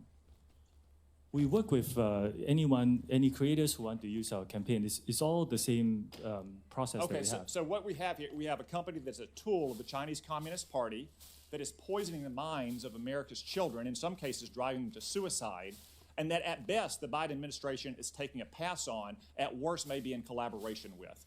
Thank you, Mr. Chu. Thank you, Senator Mr. Cotton. Chu. So we're going to take a break now. We're on the second roll call. Members can take advantage of it if they wish. The break will last about 10 minutes. Please do your best to return.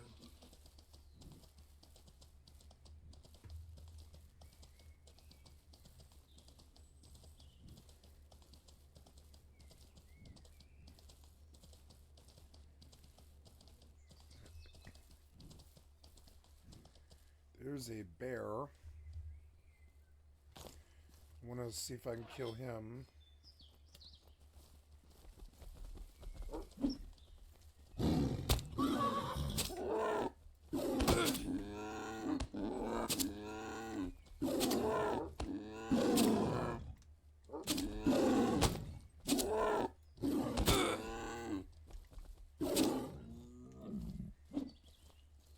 Eight glory.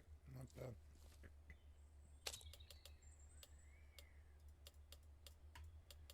Nice. Kill the brown bear. It's the first bear I've ever killed. He's almost full now.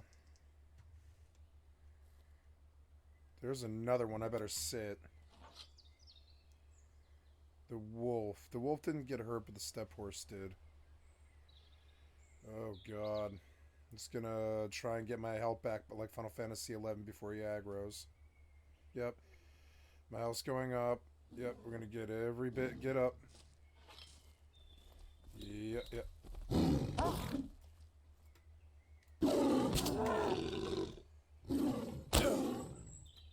Oh God, is he gonna kill me? He might. He might. He might. This one killed me. I can't believe that. I can't believe I died right here. This is so dumb. He killed everything. Son of a bitch. I didn't think I'd die to a bear. Oh, all that loot and work. Well, I learned. I guess the elder brown bear, I shouldn't have aggroed him at all. Now I know. Damn it. Let's see. Where am I right here? I'm like right... Okay, I'm southwest. And now I've lost the corpse already, and I doubt I'll ever see it again. Like, that's how fucking fast that went. I mean, will it really matter? It won't matter, but I mean, like, maybe I can track back. I don't know. It was a fun thing. I didn't know bears were that fucking nasty, and it one-shot my wolf. So annoying. I'm hoping that I might find a res here. Oh, God, come on.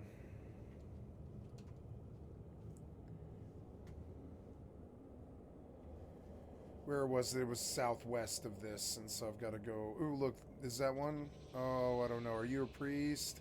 Yes, you are. Yes, you are. But will you res me? No, you won't. Oh, you won't.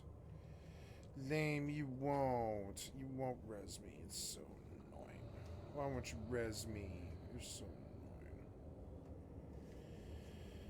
annoying. I don't know.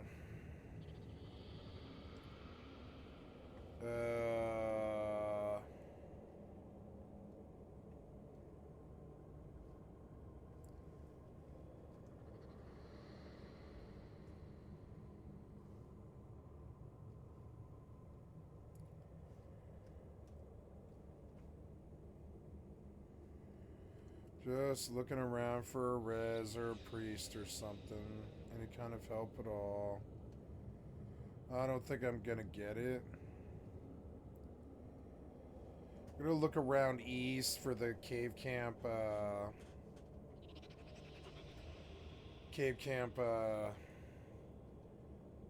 res, you know? I'm gonna continue on to where I want to go in the hopes that I can find a priest there by the beam in the sky.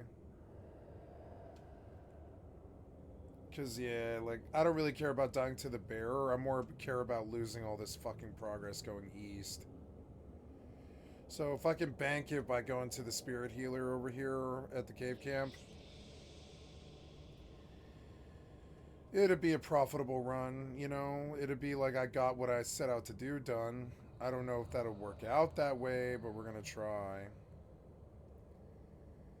I'm gonna just keep looking around forward for a red light until I see like a town. You know, should be sooner or later way over this way. I'm stuck. Stupid rock.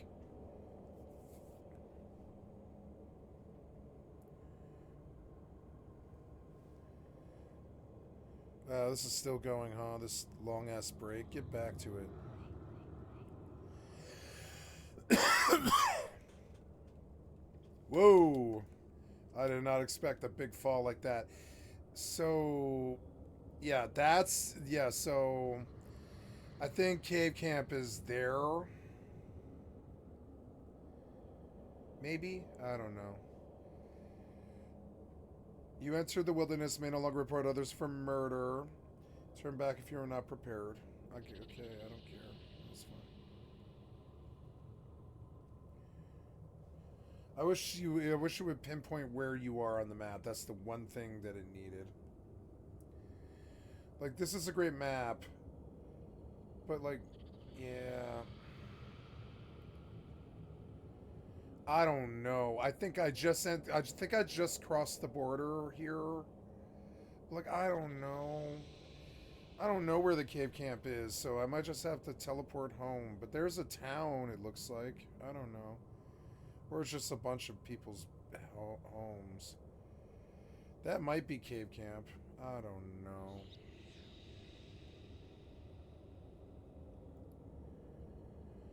Or no, I think it's just a whole bunch of people's buildings. It's like a clan built like thing. Yeah, that's not a town. It's a town, but it's not. It's a player-owned town.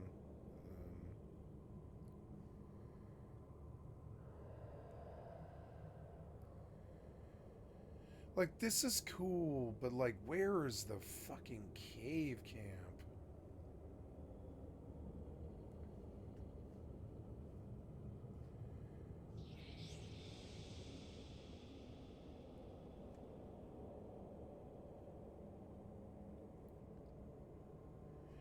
Like, that's not a town, right? Maybe that is cave camp, but I don't think so.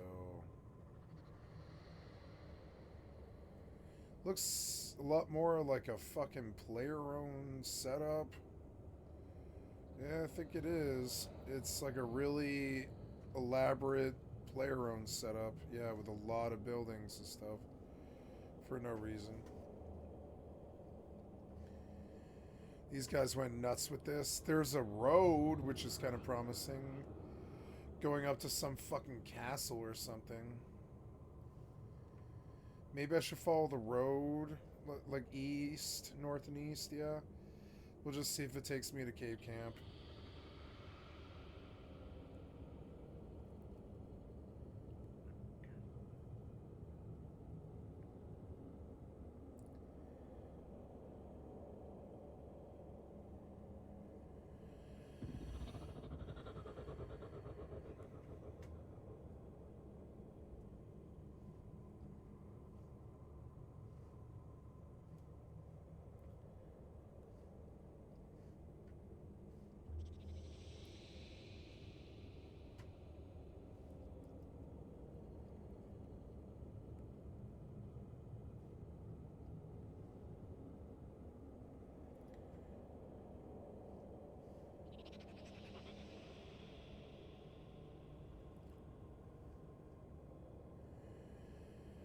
It's weird because it's like I get this feeling the road is like going all the way to where I need to go, but I don't know. I have no idea where I am. I feel like I'm going the wrong direction now. Like I was supposed to be going northeast. Yeah. I should see a red light. But Lord knows. I think maybe I should consider going home.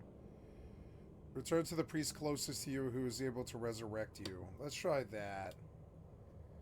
Yeah, go to the closest priest. And that's okay that I lost the loot, but let's see if it puts me in cave camp. You never know. And maybe it'll bring me back to Kranesh. That's okay. And we try again tomorrow. No, wait. Oh, progress, maybe. Yeah. Where is this? Oh, no, you won't help me.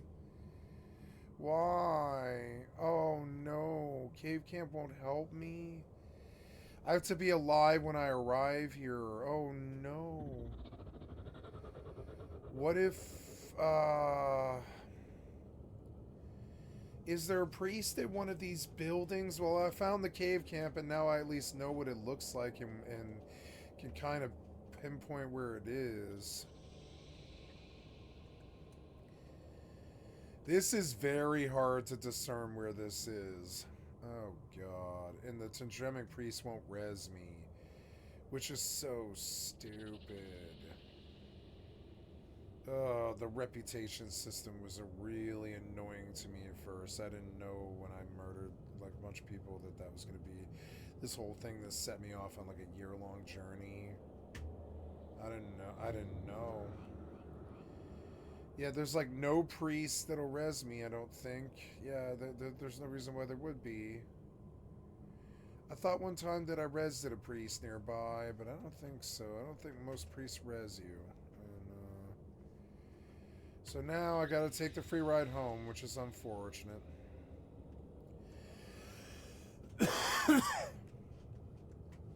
I can kind of memorize what it looks like at least. Yeah, it's like, it's not in the ice. That's good to know. It's not in the ice.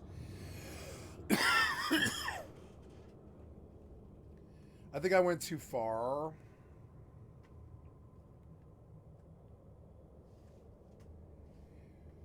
There is a road. Is that a mailbox? No, it's a sign. That house looks awesome.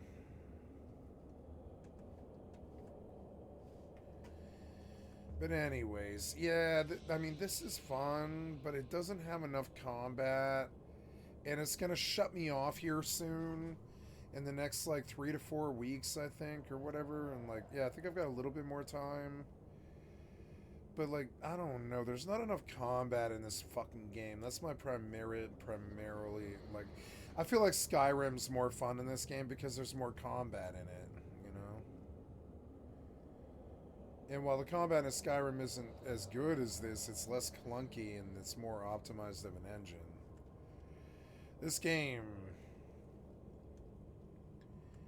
I like this game a lot, but it's such a time waster. It just wastes your time. It's got the nasty size of extraction.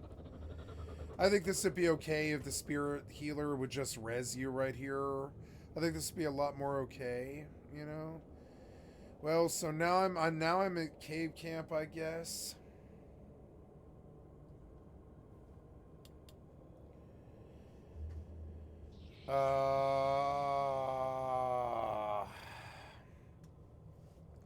Cave camp, you know?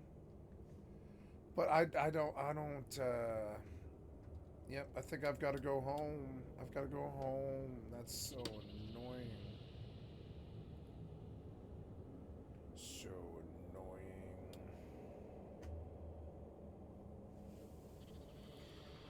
I have to make a live trip to cave camp, pick up a delivery parcel there. I mean, I could go do this right here, I mean, it wasn't that long of a ride, but I mean, I don't know. This game, it's too capped for a solo player, and there's not enough combat. I keep playing it because I want to give it a more fair chance, and I liked it a bit more than I thought I would. But it's too slow, and the world is empty, and there's far too much land. And the client's not optimized, and I just have too many complaints to keep sinking time into this. But it is a great game, I think, in its own little weird way. It's a zergy, crappy game, and the PvP is harsh, and it's good like Rust, but it's got problems like Rust, and I like sinking into the RP of it when it felt like I kind of knew less about it. Like, I don't know, I guess I could just go to Meduli. Meduli would not, like, I could go to Meduli and I could learn to fish and stuff. I could go to Meduli for a while and see if I could run Tindremic, see if I can run something there. I like living in Kranesh, but it's not improving my, you know, it's not improving my, like, chances here. And, while I like this game, it's a main game, it's not a side game.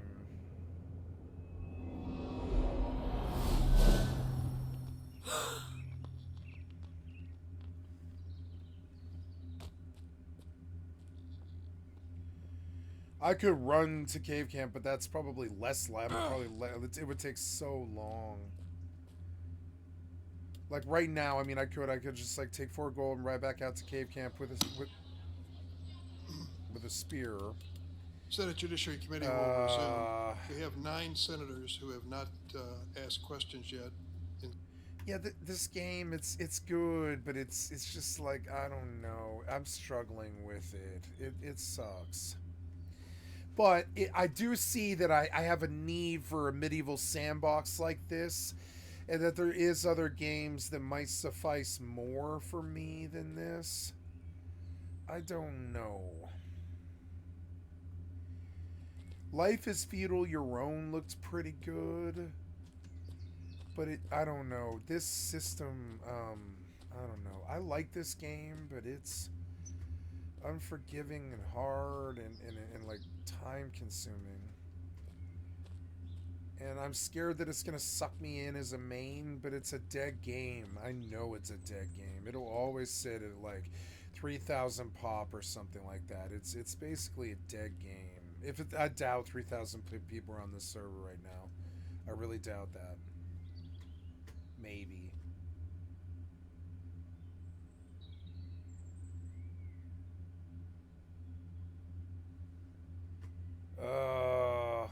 I don't know. I like the exploration value to it. And going to a new town would be fun, but then I'd have to learn a whole bunch more. I'm more inclined to go to Meduli and just say fuck Tindrum for a while and get out of Kranesh, because I mean, I like Kranesh, but it seems boring and it lacks fundamental things that a town should have, like a body of water and fishing and stuff like that. And I don't know, it's this game is good, but I don't know, it's too clunky and old style for me a little bit. It's a good game, but I don't like the PvP in it for the solo. It's annoying. I've been making good progress in the game. And I'm like halfway done with this character or whatever. But I don't know. I could start over. I could just delete this character and go at it without screwing up my rep the next time, and just start over in like Haven and live there for like 3 weeks.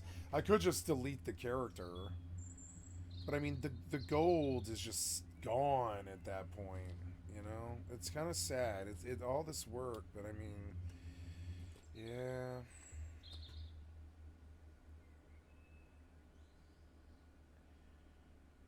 And I could just start in Meduli and live in Meduli and train horses and just like craft up there and try to make a living. Tindrum's good, but it's, I don't know.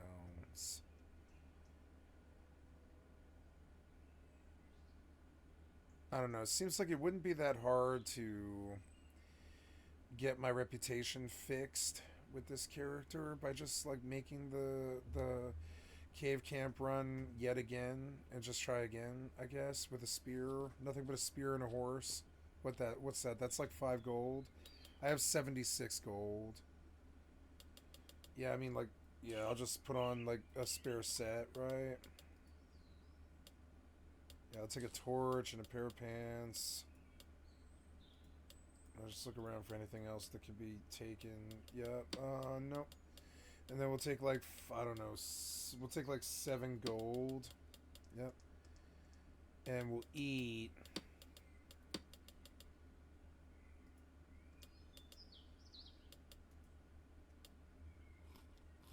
Because I died. And I guess I will ride out on a horse, and I'll feed the horse, and I'll leave with a spear. And I won't even take a pet with me this time. Like, I would have liked to have trained that bear. I think that would have been sweet to have a bear. It would be pretty cool, actually. It's a good game, but it suffers from certain things with reputation and stuff that EVE Online did a lot better.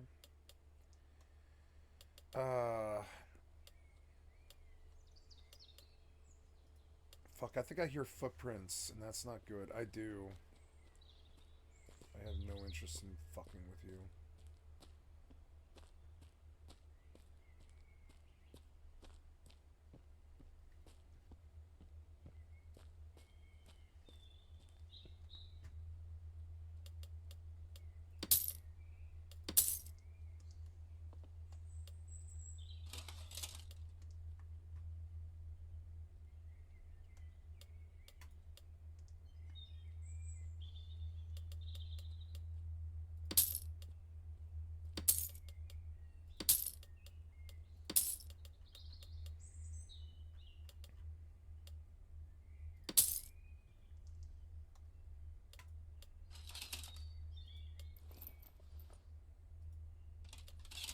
I lost like a gold too. I lost a gold. So annoying. 85 silver should be enough. And so we're gonna try a mission here. I screwed this up and I stopped and I fought and I shouldn't have done that. Wait, yeah, is that right? Yeah, I think that is right, yeah. And then I do a run to I think there I pick up like a taskmaster thing. No intentions to mess with you, sir. But before I buy a horse, I wish to farm some wolf's brush.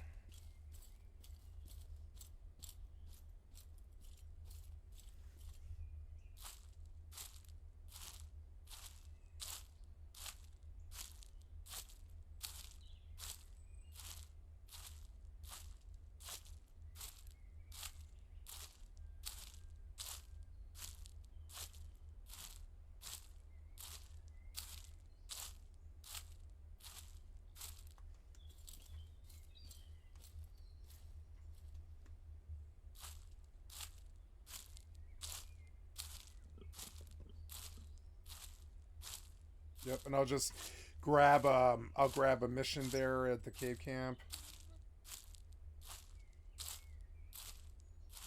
We'll try again one more time.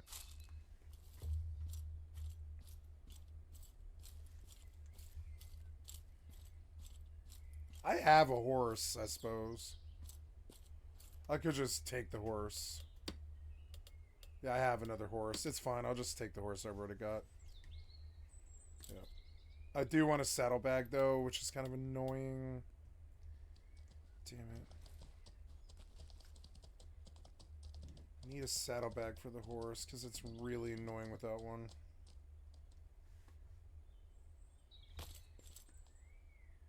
You got a saddlebag? I don't think you do. It's so annoying. They're like, take that. Yeah, and that. Yeah. Wait, what happened there? Wait, what? No, I want that. Yeah, give that to me. We're going over there to the pet equipment crafting table. And we're going to make a large horse bags. Yep. Extra core padding, holds craft. Good.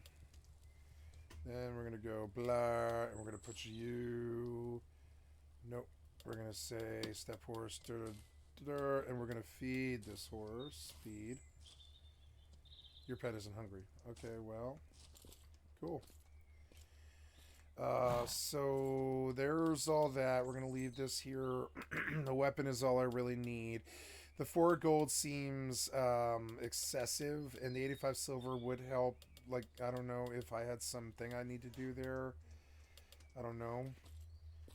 But yeah, we're definitely going to leave now. And I'm just going to go and try and reach this town again, and I won't stop this time. And I have a torch. Yeah, I don't plan to fight, so I'm just gonna bring the torch. Or well, I might as well have the spear ready. Okay, let's try again. There's our Dirksen adept weaponsmith guy.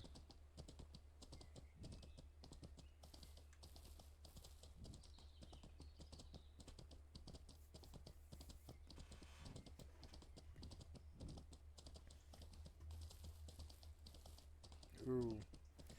Let's unpause the congressional hearing. Rounds, and we'll turn first to Senator Padilla. Thank you, Mr. Chair. Colleagues, as we reconvene, I'm proud once again to share that I am one of the few senators with younger children. And I lead with that because as we are having this conversation today, it's not lost on me that between you look my like children, you're who are all now 10 in the teen years and older preteen than me. category, and their friends, I see this issue very up close and personal. And in that spirit, I want to take a second to just acknowledge and thank all the parents who are in the audience today, many of whom have shared their stories with our offices, and I credit them for finding strength through their suffering, through their struggle, and channeling that into the advocacy that is making a difference. I thank all of you. Now, I appreciate, again, personally, the challenges that parents and caretakers, school personnel, and others face in helping our young people navigate this world of social media and technology in general. Now, the services our children are growing up with provide them unrivaled access to information. I mean, this is beyond what previous generations have experienced. And that includes learning opportunities, socialization, and much, much more. But we also clearly have a lot of work to do to better protect our children from the predators and predatory behavior that these technologies have enabled. And yes, Mr. Zuckerberg, that includes exacerbating the mental health crisis in America. Nearly all teens we know have access to smartphones and the internet and use the internet daily. And while guardians do have primary responsibility for caring for our children, the old adage says it takes a village.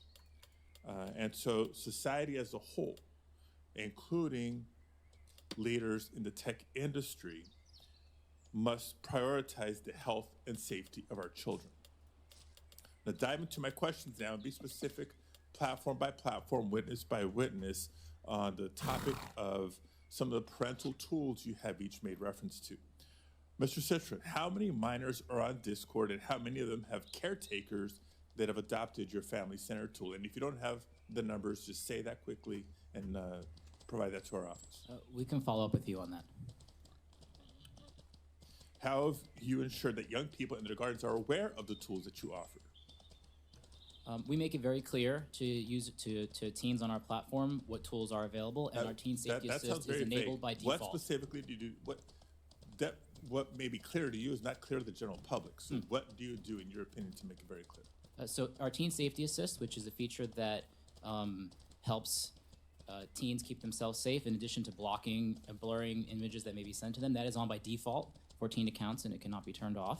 We also have, we market and to our teen users directly on our platform. We launched our Family Center. We create a promotional video. We put it directly on our product. So when every teen opened the app, in fact, every user opened the app, they got an alert like, hey, Discord has this. They want you to use it. Thank you. Look forward to the data that we're requesting from Mr. Zuckerberg.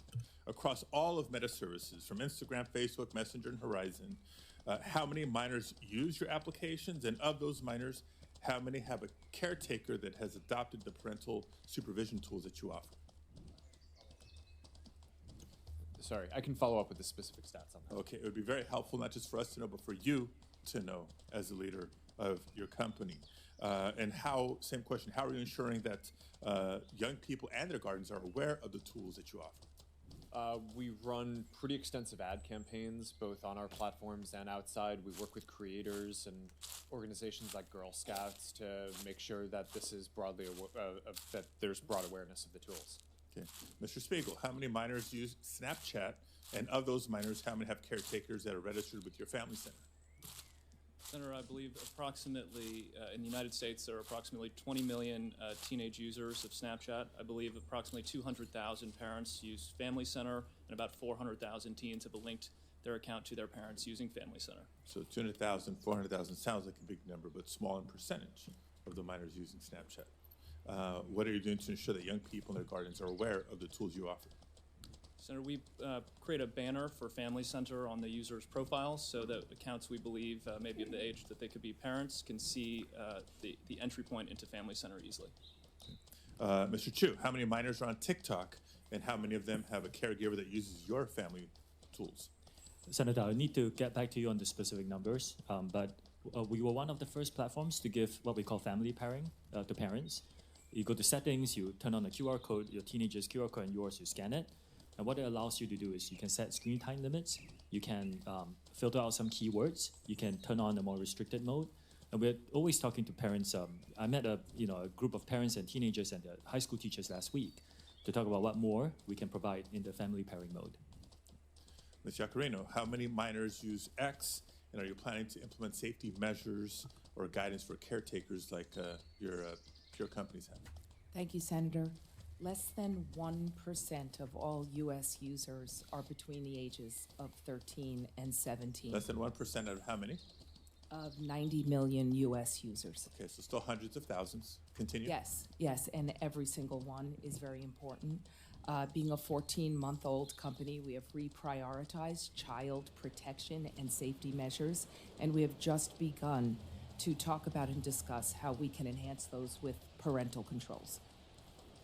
Let me continue with a follow-up question for Mr. Citron. In addition to keeping parents informed about the nature of various internet services, there's a lot more we obviously need to do. For today's purposes, while many companies offer a broad range of quote-unquote user empowerment tools, it's helpful to understand whether young people even find these tools helpful. So appreciate you sharing your Teen Safety Assist and the tools and how you're advertising it, but have you conducted any assessment of how these features are impacting minors' use of your platform?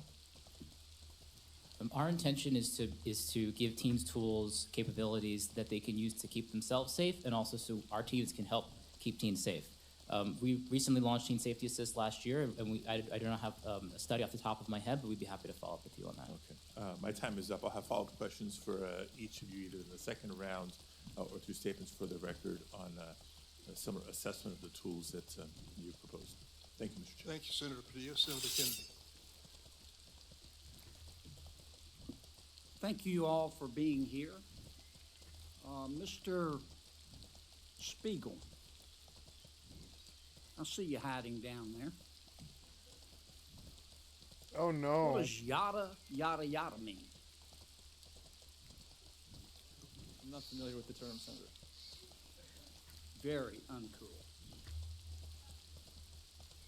Can we agree that what you do, not what you say, what you do is what you believe and everything else is just cottage cheese? What does that mean? Yes, Senator.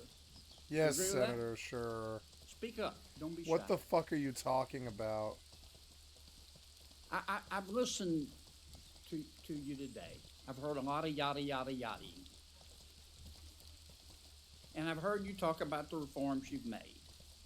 And I appreciate them. And I've heard you talk about the reforms you're going Alpha to make. Wolf might kill me. But So just keep running. I don't think you're going to solve the problem. I think Congress is going to have to help you. I think the reforms you're talking about to some extent are going to be like putting paint on rotten wood.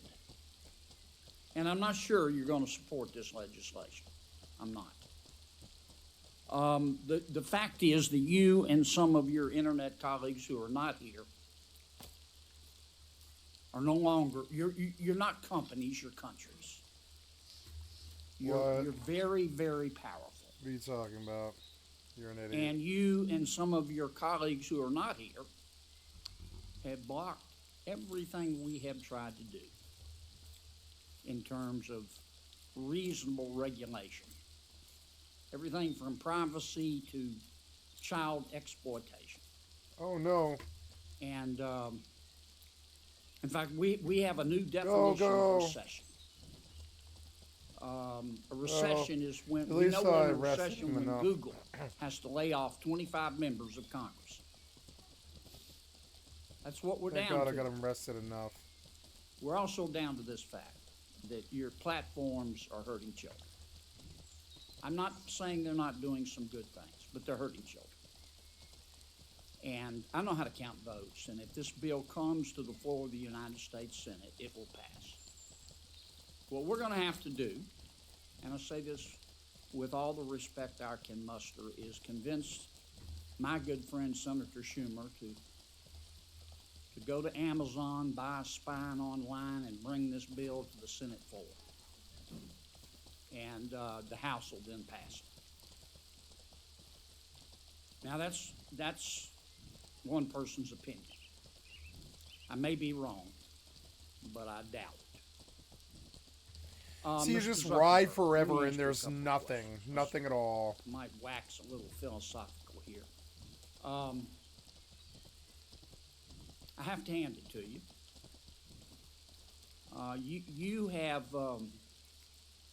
You have convinced over 2 billion people to give up all of their personal information, every bit of it, in exchange for getting to see what their high school friends had for dinner Saturday night. That's pretty much your business model, isn't it? It's not how I would characterize it. And we give people the ability to connect with the people they care about and to engage with the topics that they care about. And I like their trees, but they're also a little too wavy. This abundance of personal information. And then you develop algorithms to punch people's hot buttons, and send and steer to them information that punches their hot buttons again and again and again to keep them coming back and to keep them staying longer. And as a result, your users see only one side of an issue. And so, to some extent, your platform has become a killing field for the truth, hasn't it? I mean, Senator, I disagree with that characterization. We build ranking and recommendations because you're people talking have abstraction. a lot of friends and a lot of interests, When and you they easily want to make sure that they see the content that's cite relevant statistics. to them. We're trying to make a product that's useful to people. 'Cause I don't and think make you're our good at services, as helpful as possible for people to connect with the people they care about and the interests they care about. But you don't That's what we show do. them both sides. You don't give them balanced information. You just keep punching their hot buttons, punching their hot buttons. You don't show them balanced information so people can discern the truth for themselves. And you rev them up so much that so often your platform and others becomes just cesspools of snark. where nobody learns anything, don't they? Well, Senator, I disagree with that. I think people can engage in the things that they're interested in and learn quite a bit about those. We have done a handful of different experiments and things in the past around news and trying to show content on a diverse set of perspectives. I think that there's more that needs to be explored there, but I don't think that we can solve that by ourselves. One of the things that I saw... I'm sorry to cut you off, Mr. President, but I'm going to run out of time. Do you think your users really understand what they're giving to you, all their personal information, and how you process it and how you monetize it? Do you think people really understand? Senator, I think people understand the basic terms. I mean, I think that there's... I actually think that a lot of people overestimate how much information It's been a couple of years since we talked about this. Does your user agreement still suck? I'm not sure how to answer that, Senator. Can you still hide a dead body and all that legalese where nobody can find it? Senator, I'm not quite sure what you're referring to, but I think people get the basic deal of using these services. It's a free service. You're using it to connect with the people you care about. If you share something with people, other people will be able to see your information. It's inherently, if you're putting something out there to be shared publicly or with a private set of people, it's, you're inherently putting it out there. So I think people get that basic part of how the service works. But Mr. Zuckerberg, you're in the foothills of creepy. You track people who aren't even Facebook users. You track your own people, your own users who are your product, even when they're not on Facebook. I'm going to land this plane pretty quickly, Mr. Chairman. I mean, it's creepy.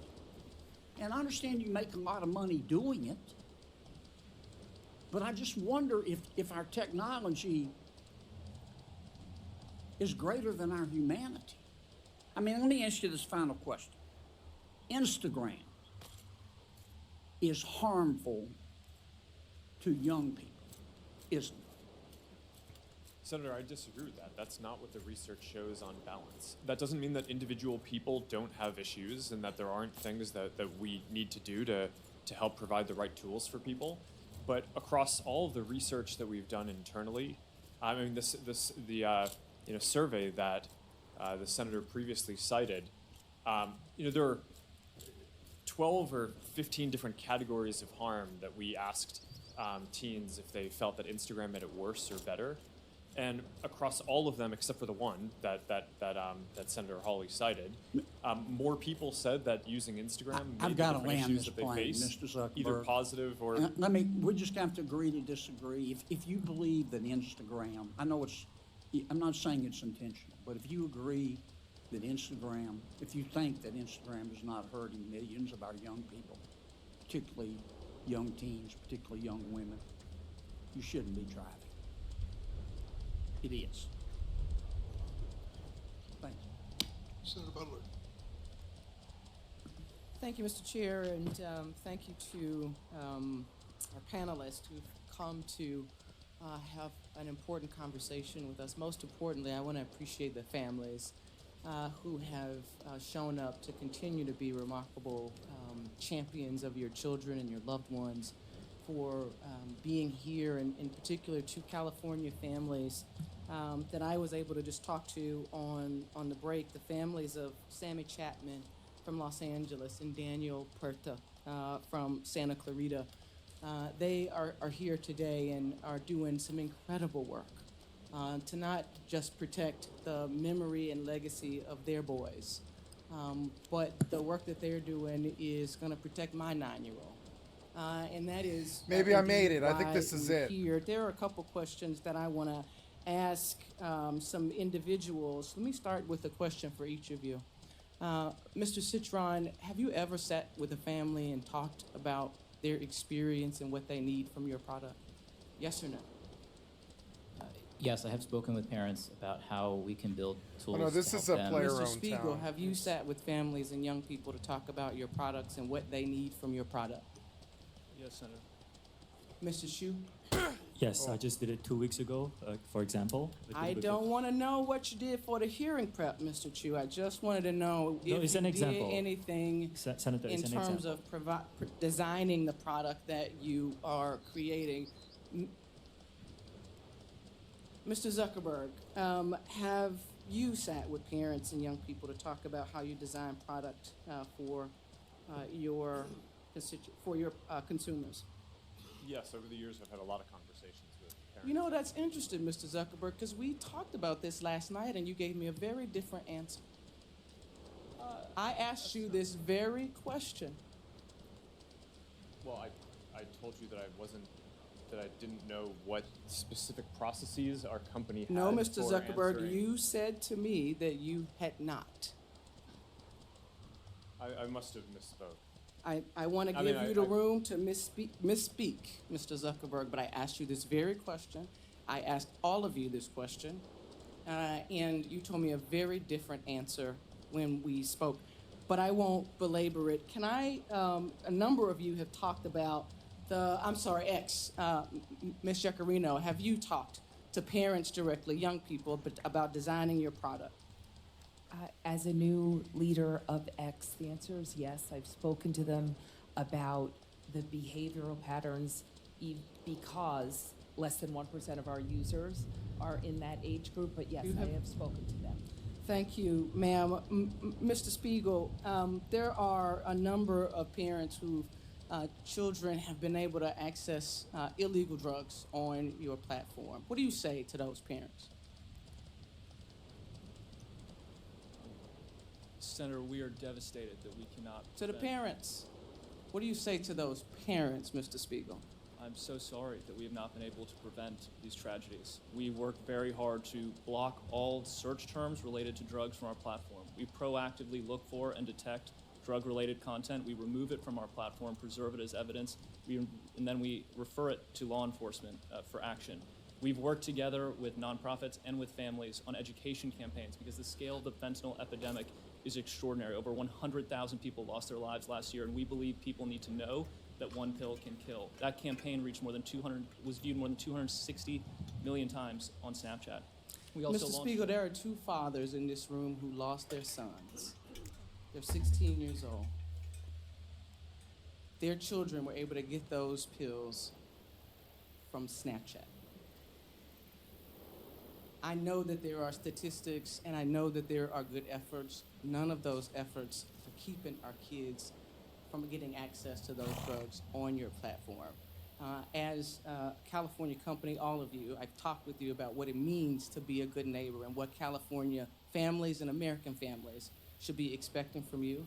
You owe them more than just a set of statistics. And I look forward to you showing up on all pieces of this legislation, all of you, showing up on all pieces of legislation to keep our children safe. Mr. Zuckerberg, I want to come back to you. I talked with you about being a parent to a young child who doesn't have a phone, is not on social media at all. And one of the things that I am deeply concerned with as a parent to a young black girl is the utilization of filters on your platform that would suggest to young girls utilizing your platform the evidence that they are not good enough as they are.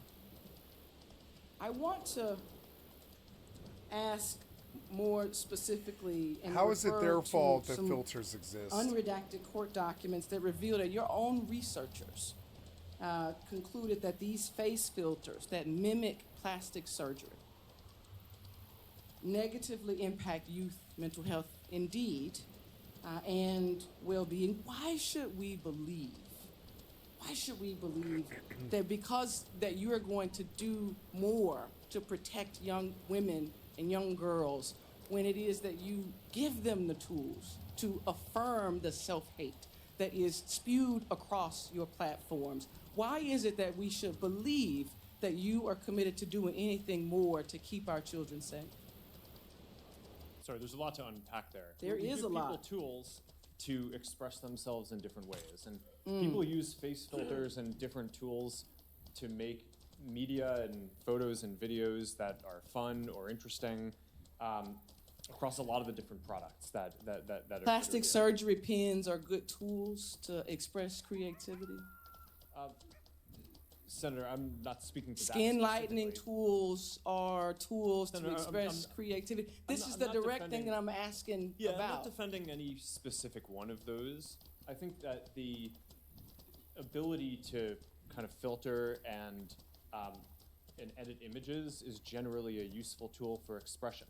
For that specifically, I'm not familiar with the study that you're referring to, but we did make it so that we're not recommending this type of content to teens. I made no reference to a study, to court documents that revealed your knowledge of the impact of these types of filters on young people generally, young girls in particular. Senator, I disagree with that characterization. I think that there have been hypotheses. Court documents? I haven't seen any document. Oh, okay, Mr. Zuckerberg, my time is up. I hope that you hear what is being offered to you and are prepared to step up and do better. I know this Senate committee is going to do our work to hold you in greater account. Thank you, Mr. Chair. Senator Tillis? Thank you, Mr. Chair. Thank you all She for like being threatened here. him as she left. I don't feel like I'm going to have an opportunity to ask a lot of questions, so I'm going to reserve the right to submit some for the record. But I have heard, we've had hearings like this before. I've been in the Senate for 9 years. I've heard hearings like this before. I've heard horrible stories. Look, it just goes on and about, on forever people with who nothing. Have died, Like, committed suicide. there's a couple mobs been now, but it embarrassed. didn't used to be like that. Every year. We have like an not annual really flogging though. There's not many every mobs year. see it. And what materially has occurred over the last 9 years? Do any of you all That thing looks just really yes or no nasty. question? Do any of y'all participate in an industry consortium trying to make this fundamentally safe across platforms? Consortium? Yes or no, Mr. Zuckerberg? Yes. There's a variety of organizations that we participate in work. Which Does, organizations? I should say, does anyone here not participate in an industry? If I actually think it would be immoral for you all to consider it a strategic advantage to keep safe or to keep private something that would secure all these platforms to avoid this sort of problem. Do you all agree with that? That anybody that would be saying you want ours because ours is the safest and these haven't figured out the secret sauce, that you as an industry realize this is an existential threat to you all if we don't get it right, right? I mean, you've got to secure your platforms. You got to deal with this. Do you not have an inherent mandate to do this? Because it would seem to me if you don't, you're going to cease to exist. I mean, we could regulate you out of business if we wanted to. And the reason I'm saying it may sound like a criticism. It's not a criticism. I think we have to understand that there should be an inherent motivation for you to get this right. Our Congress will make a decision that could potentially put you out of business. Here's the reason I have a concern with that, though. I just went on the internet while I was listening intently to all the other members speaking, and I found a dozen different platforms outside the United States, 10 of which are in China, 2 of which are in Russia. Their daily average subscribe or active membership numbers in the billions. Well, people say you can't get on China's version of TikTok. It took me one quick search on my favorite search engine to find out exactly how I could get an Which is account Bing. on this platform today. And so the other thing that we have to keep in mind, I come from technology. I could figure out, ladies and gentlemen, I could figure out how to influence like your he's kid bragging. without them ever being on a social media platform. I can randomly send text and get a bite and then find out an email address and get compromising information. It is horrible to hear some of these stories, and I have shared and I've had these stories occur in my hometown down in North Carolina. But if we only come here and make a point today and Look how don't start long I focusing rode on for making no a difference, reason. which requires people to stop shouting and start listening and start passing language here, the bad actors are just going to be off our shores. I have another question for you all. How many people roughly, if you don't know the exact numbers, okay, roughly how many people do you have looking 24 hours a day at these horrible images And just go real quick with an answer down the line and filtering it out. It's most of the 40,000 about people who work on safety. And again, We have 2,300 people all over the world. okay. We have 40,000 trust and safety professionals around the world. 40,000. We have approximately 2,000 people dedicated to trust and safety and content moderation. Our platform is much smaller than these folks. Yeah. We have hundreds of people, and it's I should get a job doing that. 50% of our workforce. I've only focused mentioned on these it. people have a horrible job. Many of them experience, they have to get counseling for all the things they see. We have evil people out there.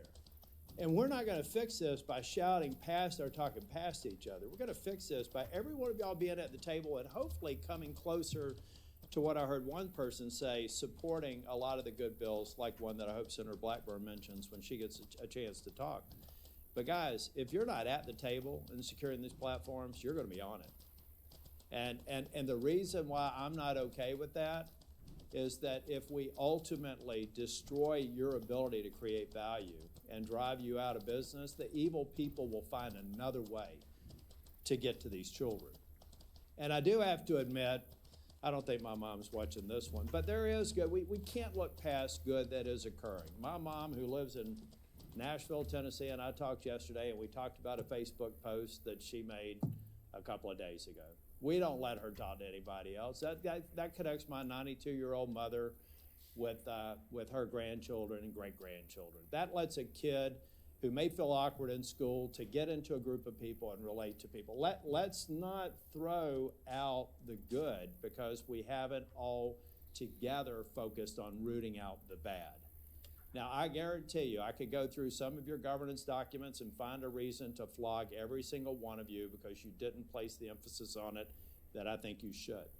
But at the end of the day, I find it hard to believe that any of you people started this business, some of you in your college dorm rooms, for the purposes of creating the evil that is being perpetrated on your platforms.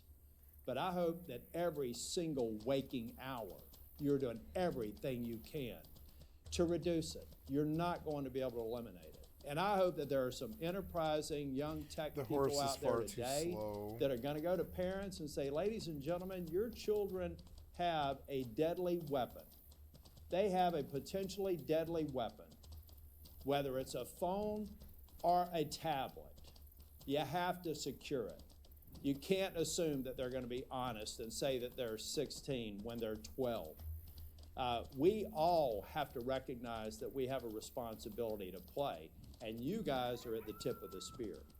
So I hope that we can get to a point to where we are moving these bills. If you got a problem with them, state your problem, let's fix it. No is not an answer. And know that I want the United States to be the beacon for innovation, to be the beacon for safety, and to prevent people from using other options that have existed since the internet has existed to exploit people. And count me in as somebody that will try and help out. Thank you, Mr. Chair. Thank you, Senator Tillis. Next is Senator Ossoff. My God, this is Thank boring. you, Mr. Chairman, me. and thank you to our witnesses today. Can we get somewhere or do something? Mr. Zuckerberg, I want to begin by just asking a simple question. I did which not is, know do you this want was going to be kids like to 40 use your minutes of platform bullshit. More or less? Well, we don't want But people under the age of 13 using. Do you our want teenagers 13 and up to use your platform more or less? Well, we would like to build a product that is useful and that people want to use more. My time is going to be limited, so it's just, do you want them to use it more or less? Teenagers 13 to 17 years old, do you want them using Meta products more or less? I'd like them to be useful enough that they want to use them more. You want them to use it more. I think herein we have one of the fundamental challenges. In fact, you have a fiduciary obligation, do you not, to try to get kids to use your platform more? It depends on how you define that. We obviously are a business, but I'm sorry, Mr. Zuckerberg. Just our time is. It's self-evident that you have a fiduciary obligation to get your users, including users under 18, to use and engage with your platform more rather than less, correct?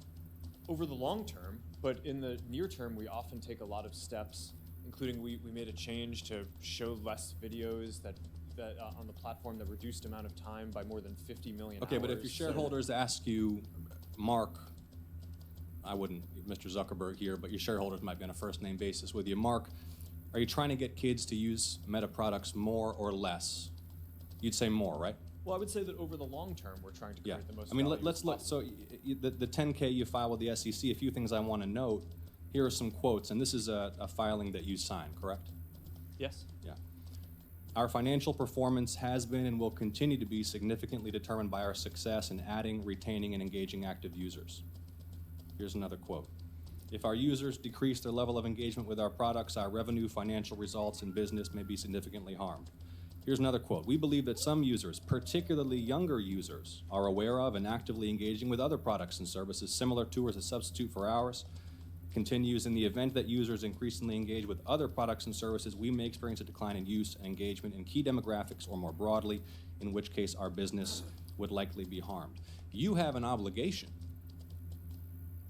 as the chief executive to encourage your team to get kids to use your platform more. Senator, Fundamental. I think this is. Is that not self-evident? You have a fiduciary Senator, I think obligation to your not- shareholders to get kids to use your platform more. I think that the thing that's not intuitive is the direction is to make the products more useful, so that way people want to use them more. We don't give the teams running the Instagram feed or the Facebook feed a goal to increase the amount of time that people spend. Yeah, but We you give don't people dispute, goals. and your 10K makes clear you want your users engaging more and using more the platform. And I think this gets to the root of the challenge because it's the overwhelming view of the public, certainly in my home state of Georgia, and we've had some discussions about the underlying science, that this platform is harmful for children. I mean, you are familiar with, and not just your platform, by the way, social media in general. 2023 report from the Surgeon General about the impact of social media on kids' mental health, which cited evidence that kids who spend more than 3 hours a day on social media have double the risk of poor mental health outcomes, including depression and anxiety. Are you familiar with that Surgeon General report and the underlying study? I read the report, yes. Do you dispute it?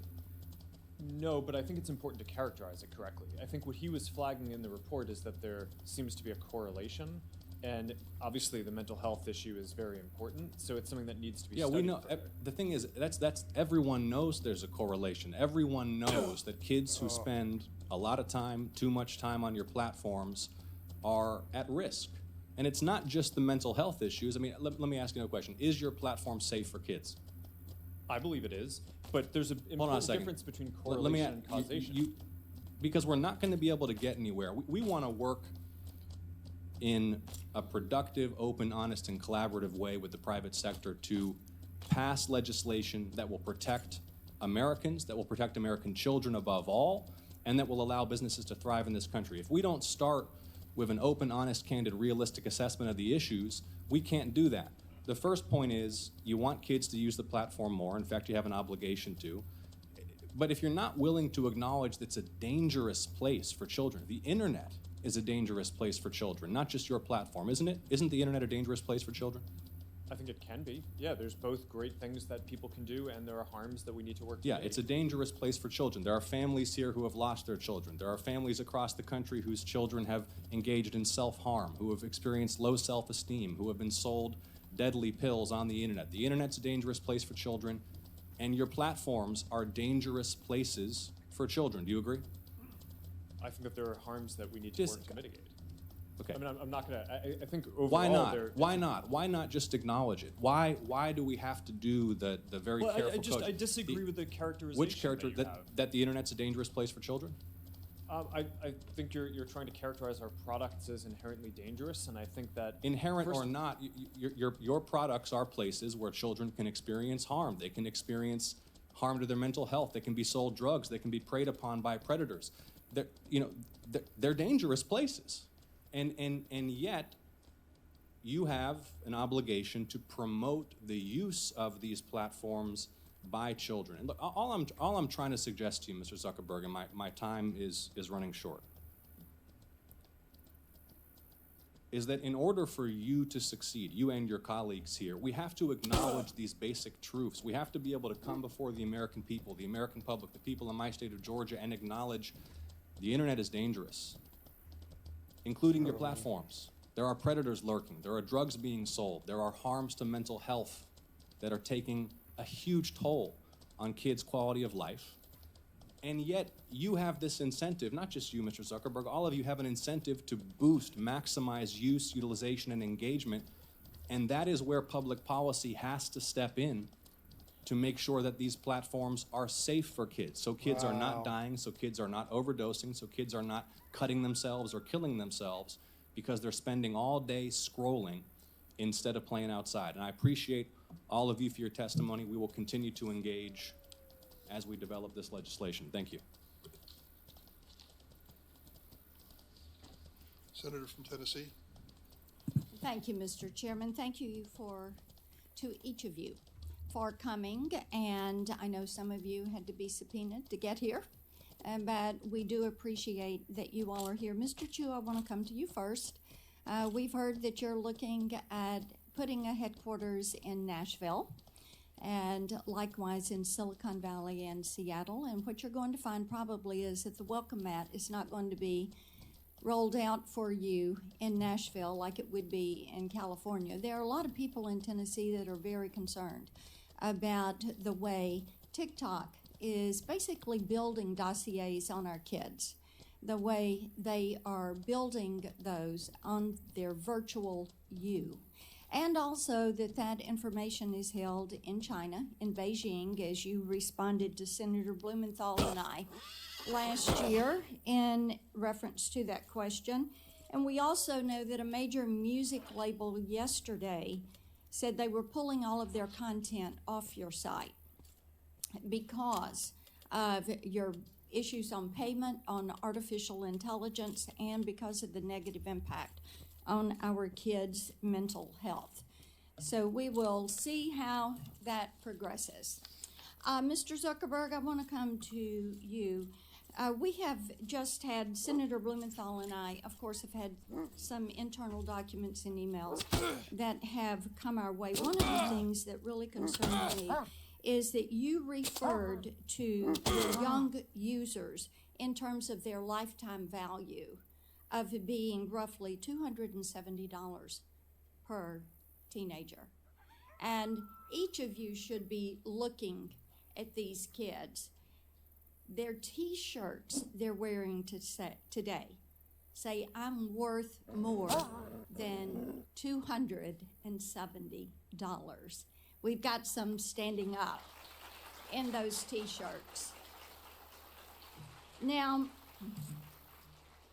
and some of the children from our state, some of the children, the parents that we have worked with, just to think, whether it is Becca Schmidt, David Mollick, Sarah Flatt, Annalie Schote, would you say that life is only worth $270? What could possibly lead you? I mean, I listened to that. I know you're a dad. I'm a mom. I'm a grandmom. And how could you possibly even have that thought? It is astounding to me. And I think this is one of the reasons that states, 42 states, are now suing you because of features that they consider to be addictive, that you are pushing forward. And in the emails that we've got from 2021 that go from August to November, there is the staff plan that is being discussed. And Antigone Davis, Nick Clegg, Sheryl Sandberg, Chris Cox, Alex Schultz, Adam Masseri are all on this chain of emails on the well-being plan. And then we get to one. Nick did email Mark for emphasis to emphasize his support for the package, but it sounds like it lost out to various other pressures and priorities. See, this is what bothers us. Children are not your priority. Children are your product. Children you see as a way to make money.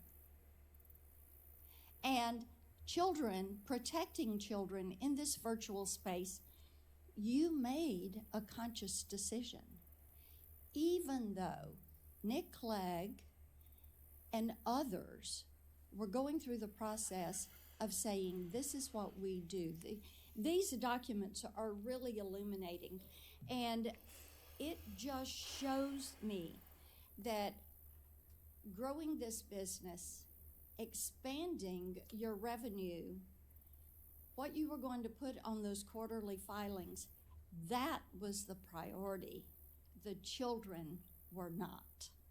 It's very clear. I want to talk with you about the pedophile ring because that came up earlier, and the Wall Street Journal reported on that.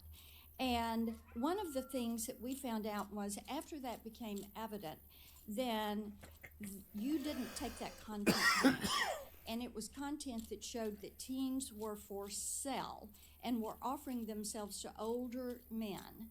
And you didn't take it down because it didn't violate your community standards. Do you know how often a child is bought or sold for sex in this country? Yeah. Every 2 minutes. Every 2 minutes, a child is bought or sold for sex. That's not my stat. That's what's is going a on. TBI stat. Now, finally, this content was taken down after a congressional staffer went to Meta's global head of safety. So would you please explain to me and to all these parents why explicit predatory content does not violate your platform's terms of service or your community standards? Sure, Senator. Let me try to address all of the things that you just said. It does violate our standards. We work very hard to take it down. Didn't take it down. Here's where We've die. reported, I think it's more than 26 million examples of this kind of content. Didn't and take it people to down nickname. until a congressional staffer brought it up. It may be that in this case we made a mistake and missed something. I but think we you have, make a lot of mistakes. But we So have, let's we have move leading on. teams that I want to identify more talk than with you about your Instagram creators program and about the push. We found out through these documents that you actually are pushing forward because you want to bring kids in early. You see these younger teenagers as valuable but an untapped audience. Quoting from the emails. And suggesting teens are actually household influencers to bring their younger siblings into your platform, into Instagram. Now, how can you ensure that Instagram creators, I got 30 your product, glory for that. your damn. program, does not facilitate illegal activities when you fail to remove content pertaining to the sale of minors? And it is happening once every 2 minutes in this country.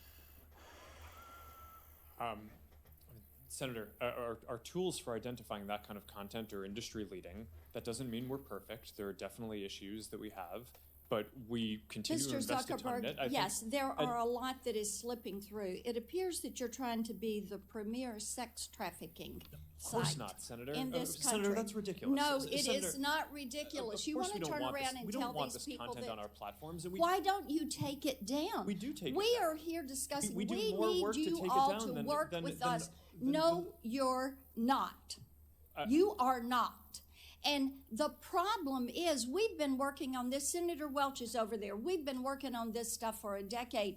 You have an army of lawyers and lobbyists that have fought us on this every step of the way.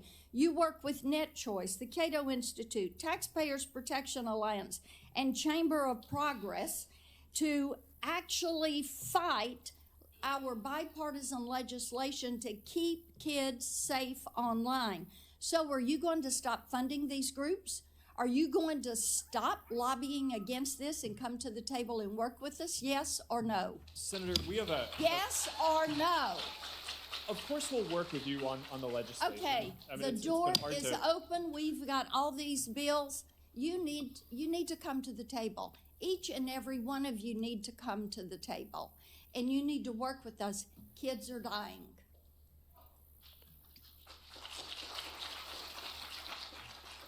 Senator Welch? I want to thank my colleague, Senator Blackburn, for her decade of work on this.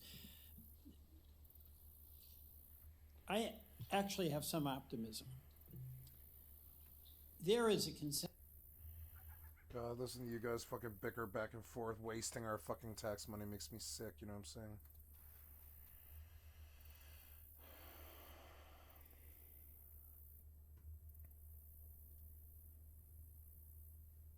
We're doing well. Before I start, you can see in the global chat there are actually people talking. Always attack you when they get vaguely close. I like the fact that I don't know. My God, this But, looks boring. Yeah, I had some fond memories of. Somebody built this bridge, I think, which is kind of crazy. Have I got any wood in my inventory? I have. Because what I'm going to do now is add a little bit of fuel. And have I got a... Oh, I've got a thing. Here we go. Set fire. Because it's a little bit faster. It's a little bit faster to... If you sit by a fire, Nice. see, your energy and your health will go up a little bit faster, I believe. But yeah, this would be a really good test for the game. And in this game, it takes you a long time, right, to build anything in this game. But I mean, this thing here, if you were to, I'm saying eventually, but yeah, school Zion players, they don't use the Steam client when they play. They'll just use the download. Right, let's see if I can jump. Oh, whatever. I'm not going to die. Famous last words. Oh, that was only a little bit of water, actually. But yeah, I mean, that's the same as what I'm using right now. It's the version of the game that you download from the website. I will do that because I have a couple of characters, so I like to have one character on the Steam version and one on the download version. It just makes it easier, right, when you're logging into two characters. Okay. It's a big, wide open game, but I wish to see the combat. Look at him run forever, ever. You know, For no reason. Hard for me to get on there now. Can't have it all. In like the original idea for these hardcore, you know, sandbox style of games is that you don't have a map because it's more immersive, or you know. But what usually happens is a lot of the players, they'll just have a look online and find a map online anyway. So I suppose it's not really that much of a difference if you have a map in game. Okay, actually, while I'm here, I'm going to eat some food. Here we go. Just to keep my energy up. I totally forgot about eating.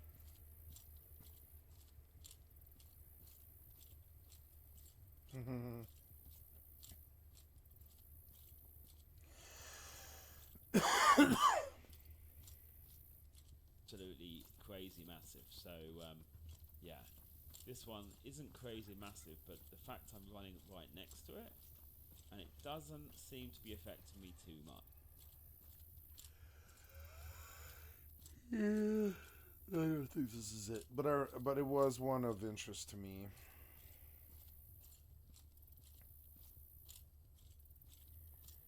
Yeah, Landmark got like completely shut down.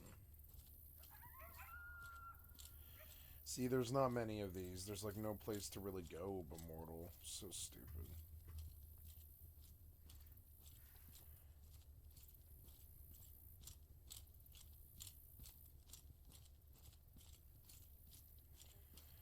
My God, this road just goes on and on. I'm hoping that sooner or later I'll find a horse, you know.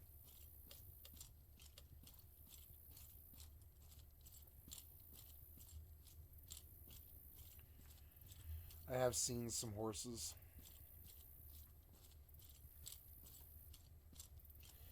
I wouldn't mind like starting in another town. Here's 2 guys. They'll kill me. Gotta be careful. I don't know about killing Rysar Horde out here. Easy, or I don't know. Like, what is he? He's a Rysar soldier, and there's 2 of them, I think. And I don't want them. They'll kill me if there's 2 of them. This guy can easily see me.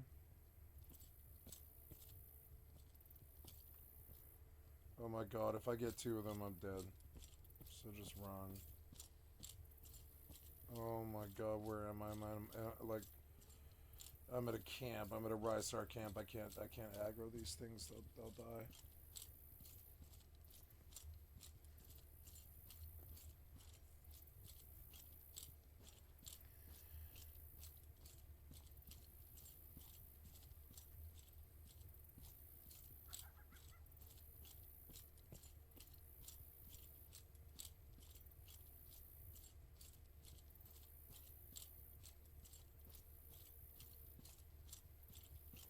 There's some bearers.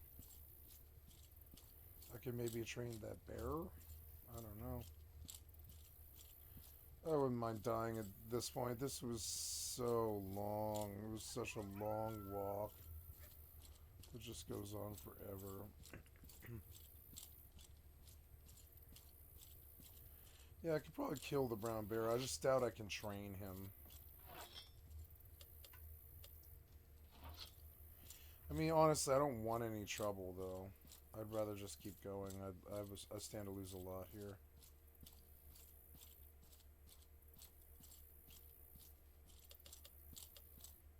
I'd rather just bypass it. Yep, I'm just going to run this direction for a really long time.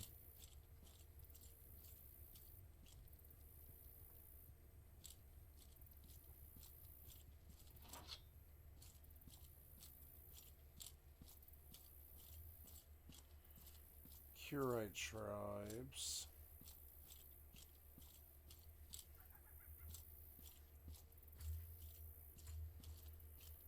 I've entered an area protected by the Curite tribes, but I don't think this is like a town, right? No, this is like all players.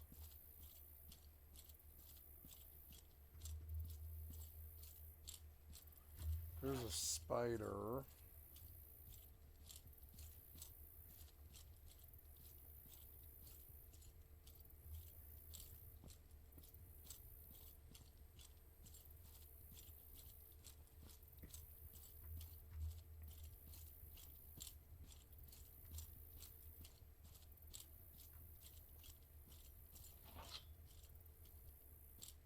I'm just gonna run forward for a long time while I look at like fucking other sandbox games that might interest me.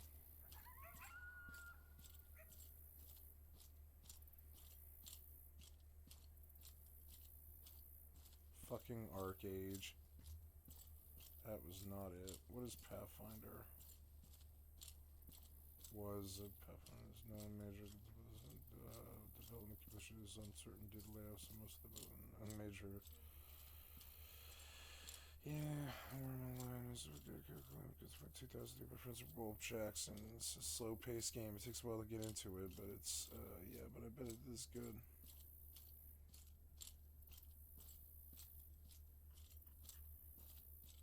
What are good examples of sandbox MMOs, right?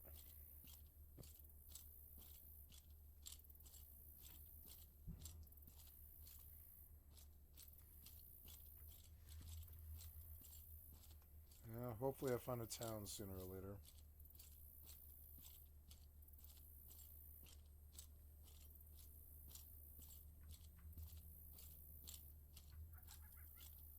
Raph Coster, wow. He was the UO lead designer, wow.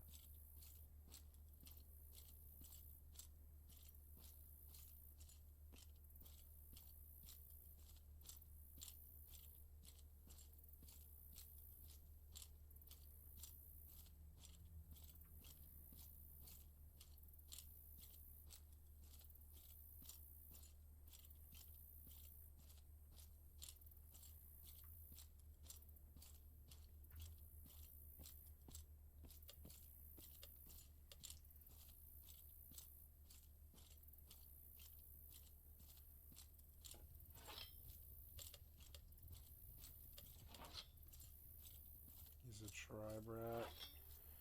I don't know if I can kill him, and I don't know if I can get around him either. Let's just see if skirting him is something that keeps me alive. Honestly, could just skirt him. Viagras. Is it 2 of them? It's 2 of them. It's really good that I skirted them.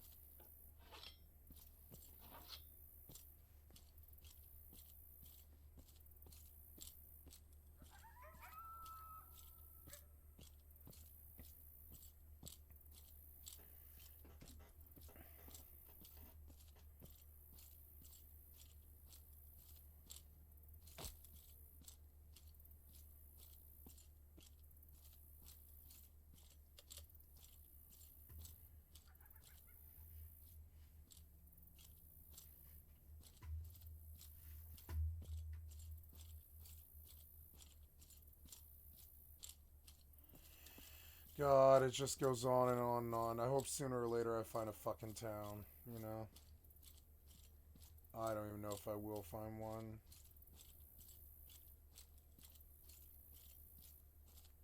I've done this before. I walked across Mortal and it's so boring. Like, it's so boring.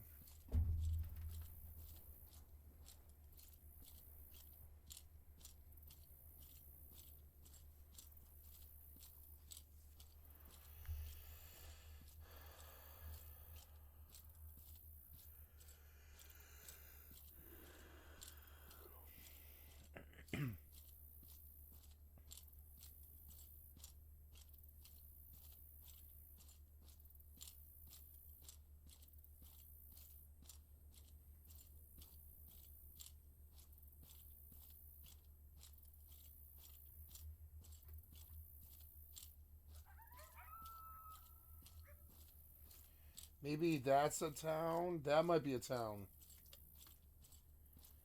That looks like a town. I might have finally fucking found a town. Maybe. Yeah, there's lights in it. Maybe. Or it just might be a whole bunch of fucking player-owned things. It kind of looks like a town. There are mobs of some sort. They're like cows or... Oh, no, those are those things. Yeah, I don't want those.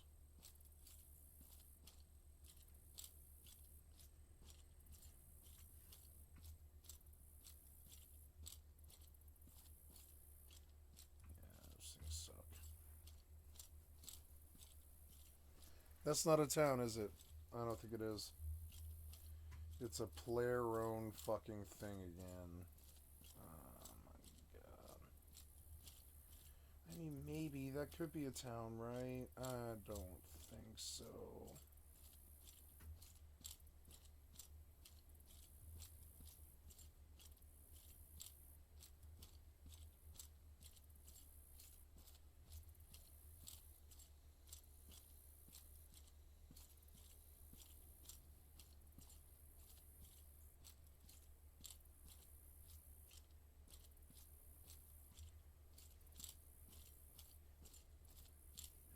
It is. It's entirely player-owned. Oh, damn it. I was hoping that was a town. Oh, we're just gonna keep running east until we hit water or whatever.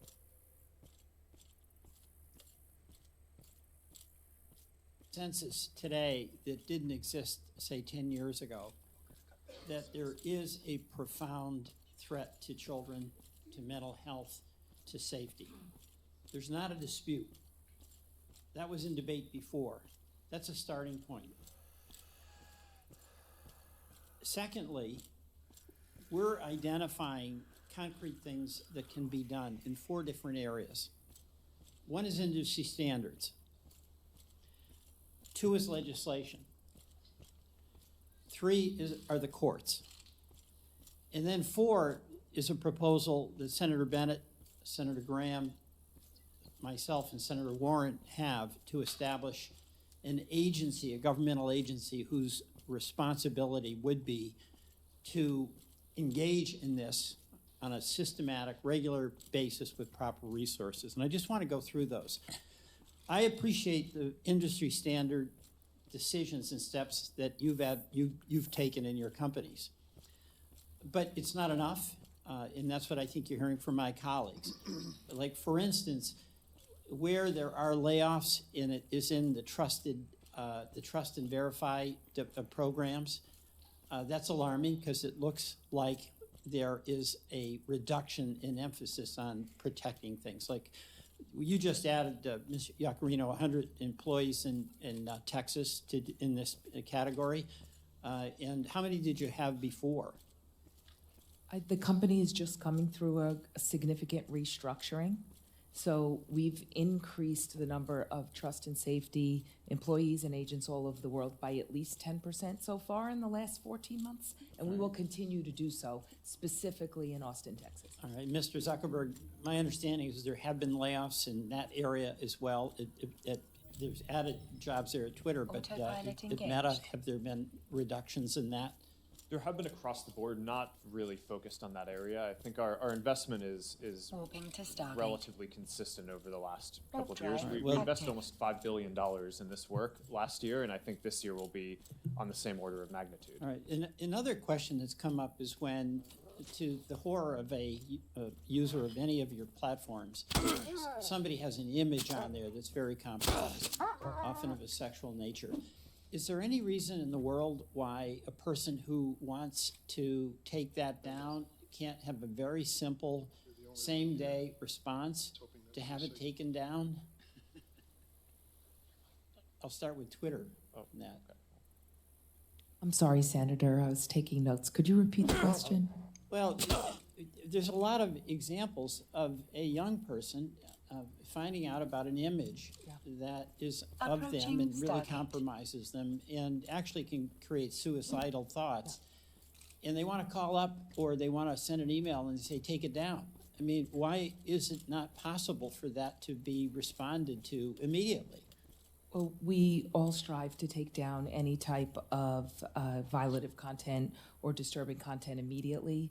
At X, we have increased our capabilities with a two-step reporting process. If I'm a parent or I'm a kid and I want this down, shouldn't there be methods in place where it comes down? You can see what the image is. Yes. An ecosystem-wide standard would improve and actually enhance the experience for users at all our platforms. There actually is an organization that I think a number of the companies up here are a part of called Take It Down. It's some technology that we and a few others built. All right, so you all are in favor of that because that is going to give some peace of mind to people. All right, it really matters.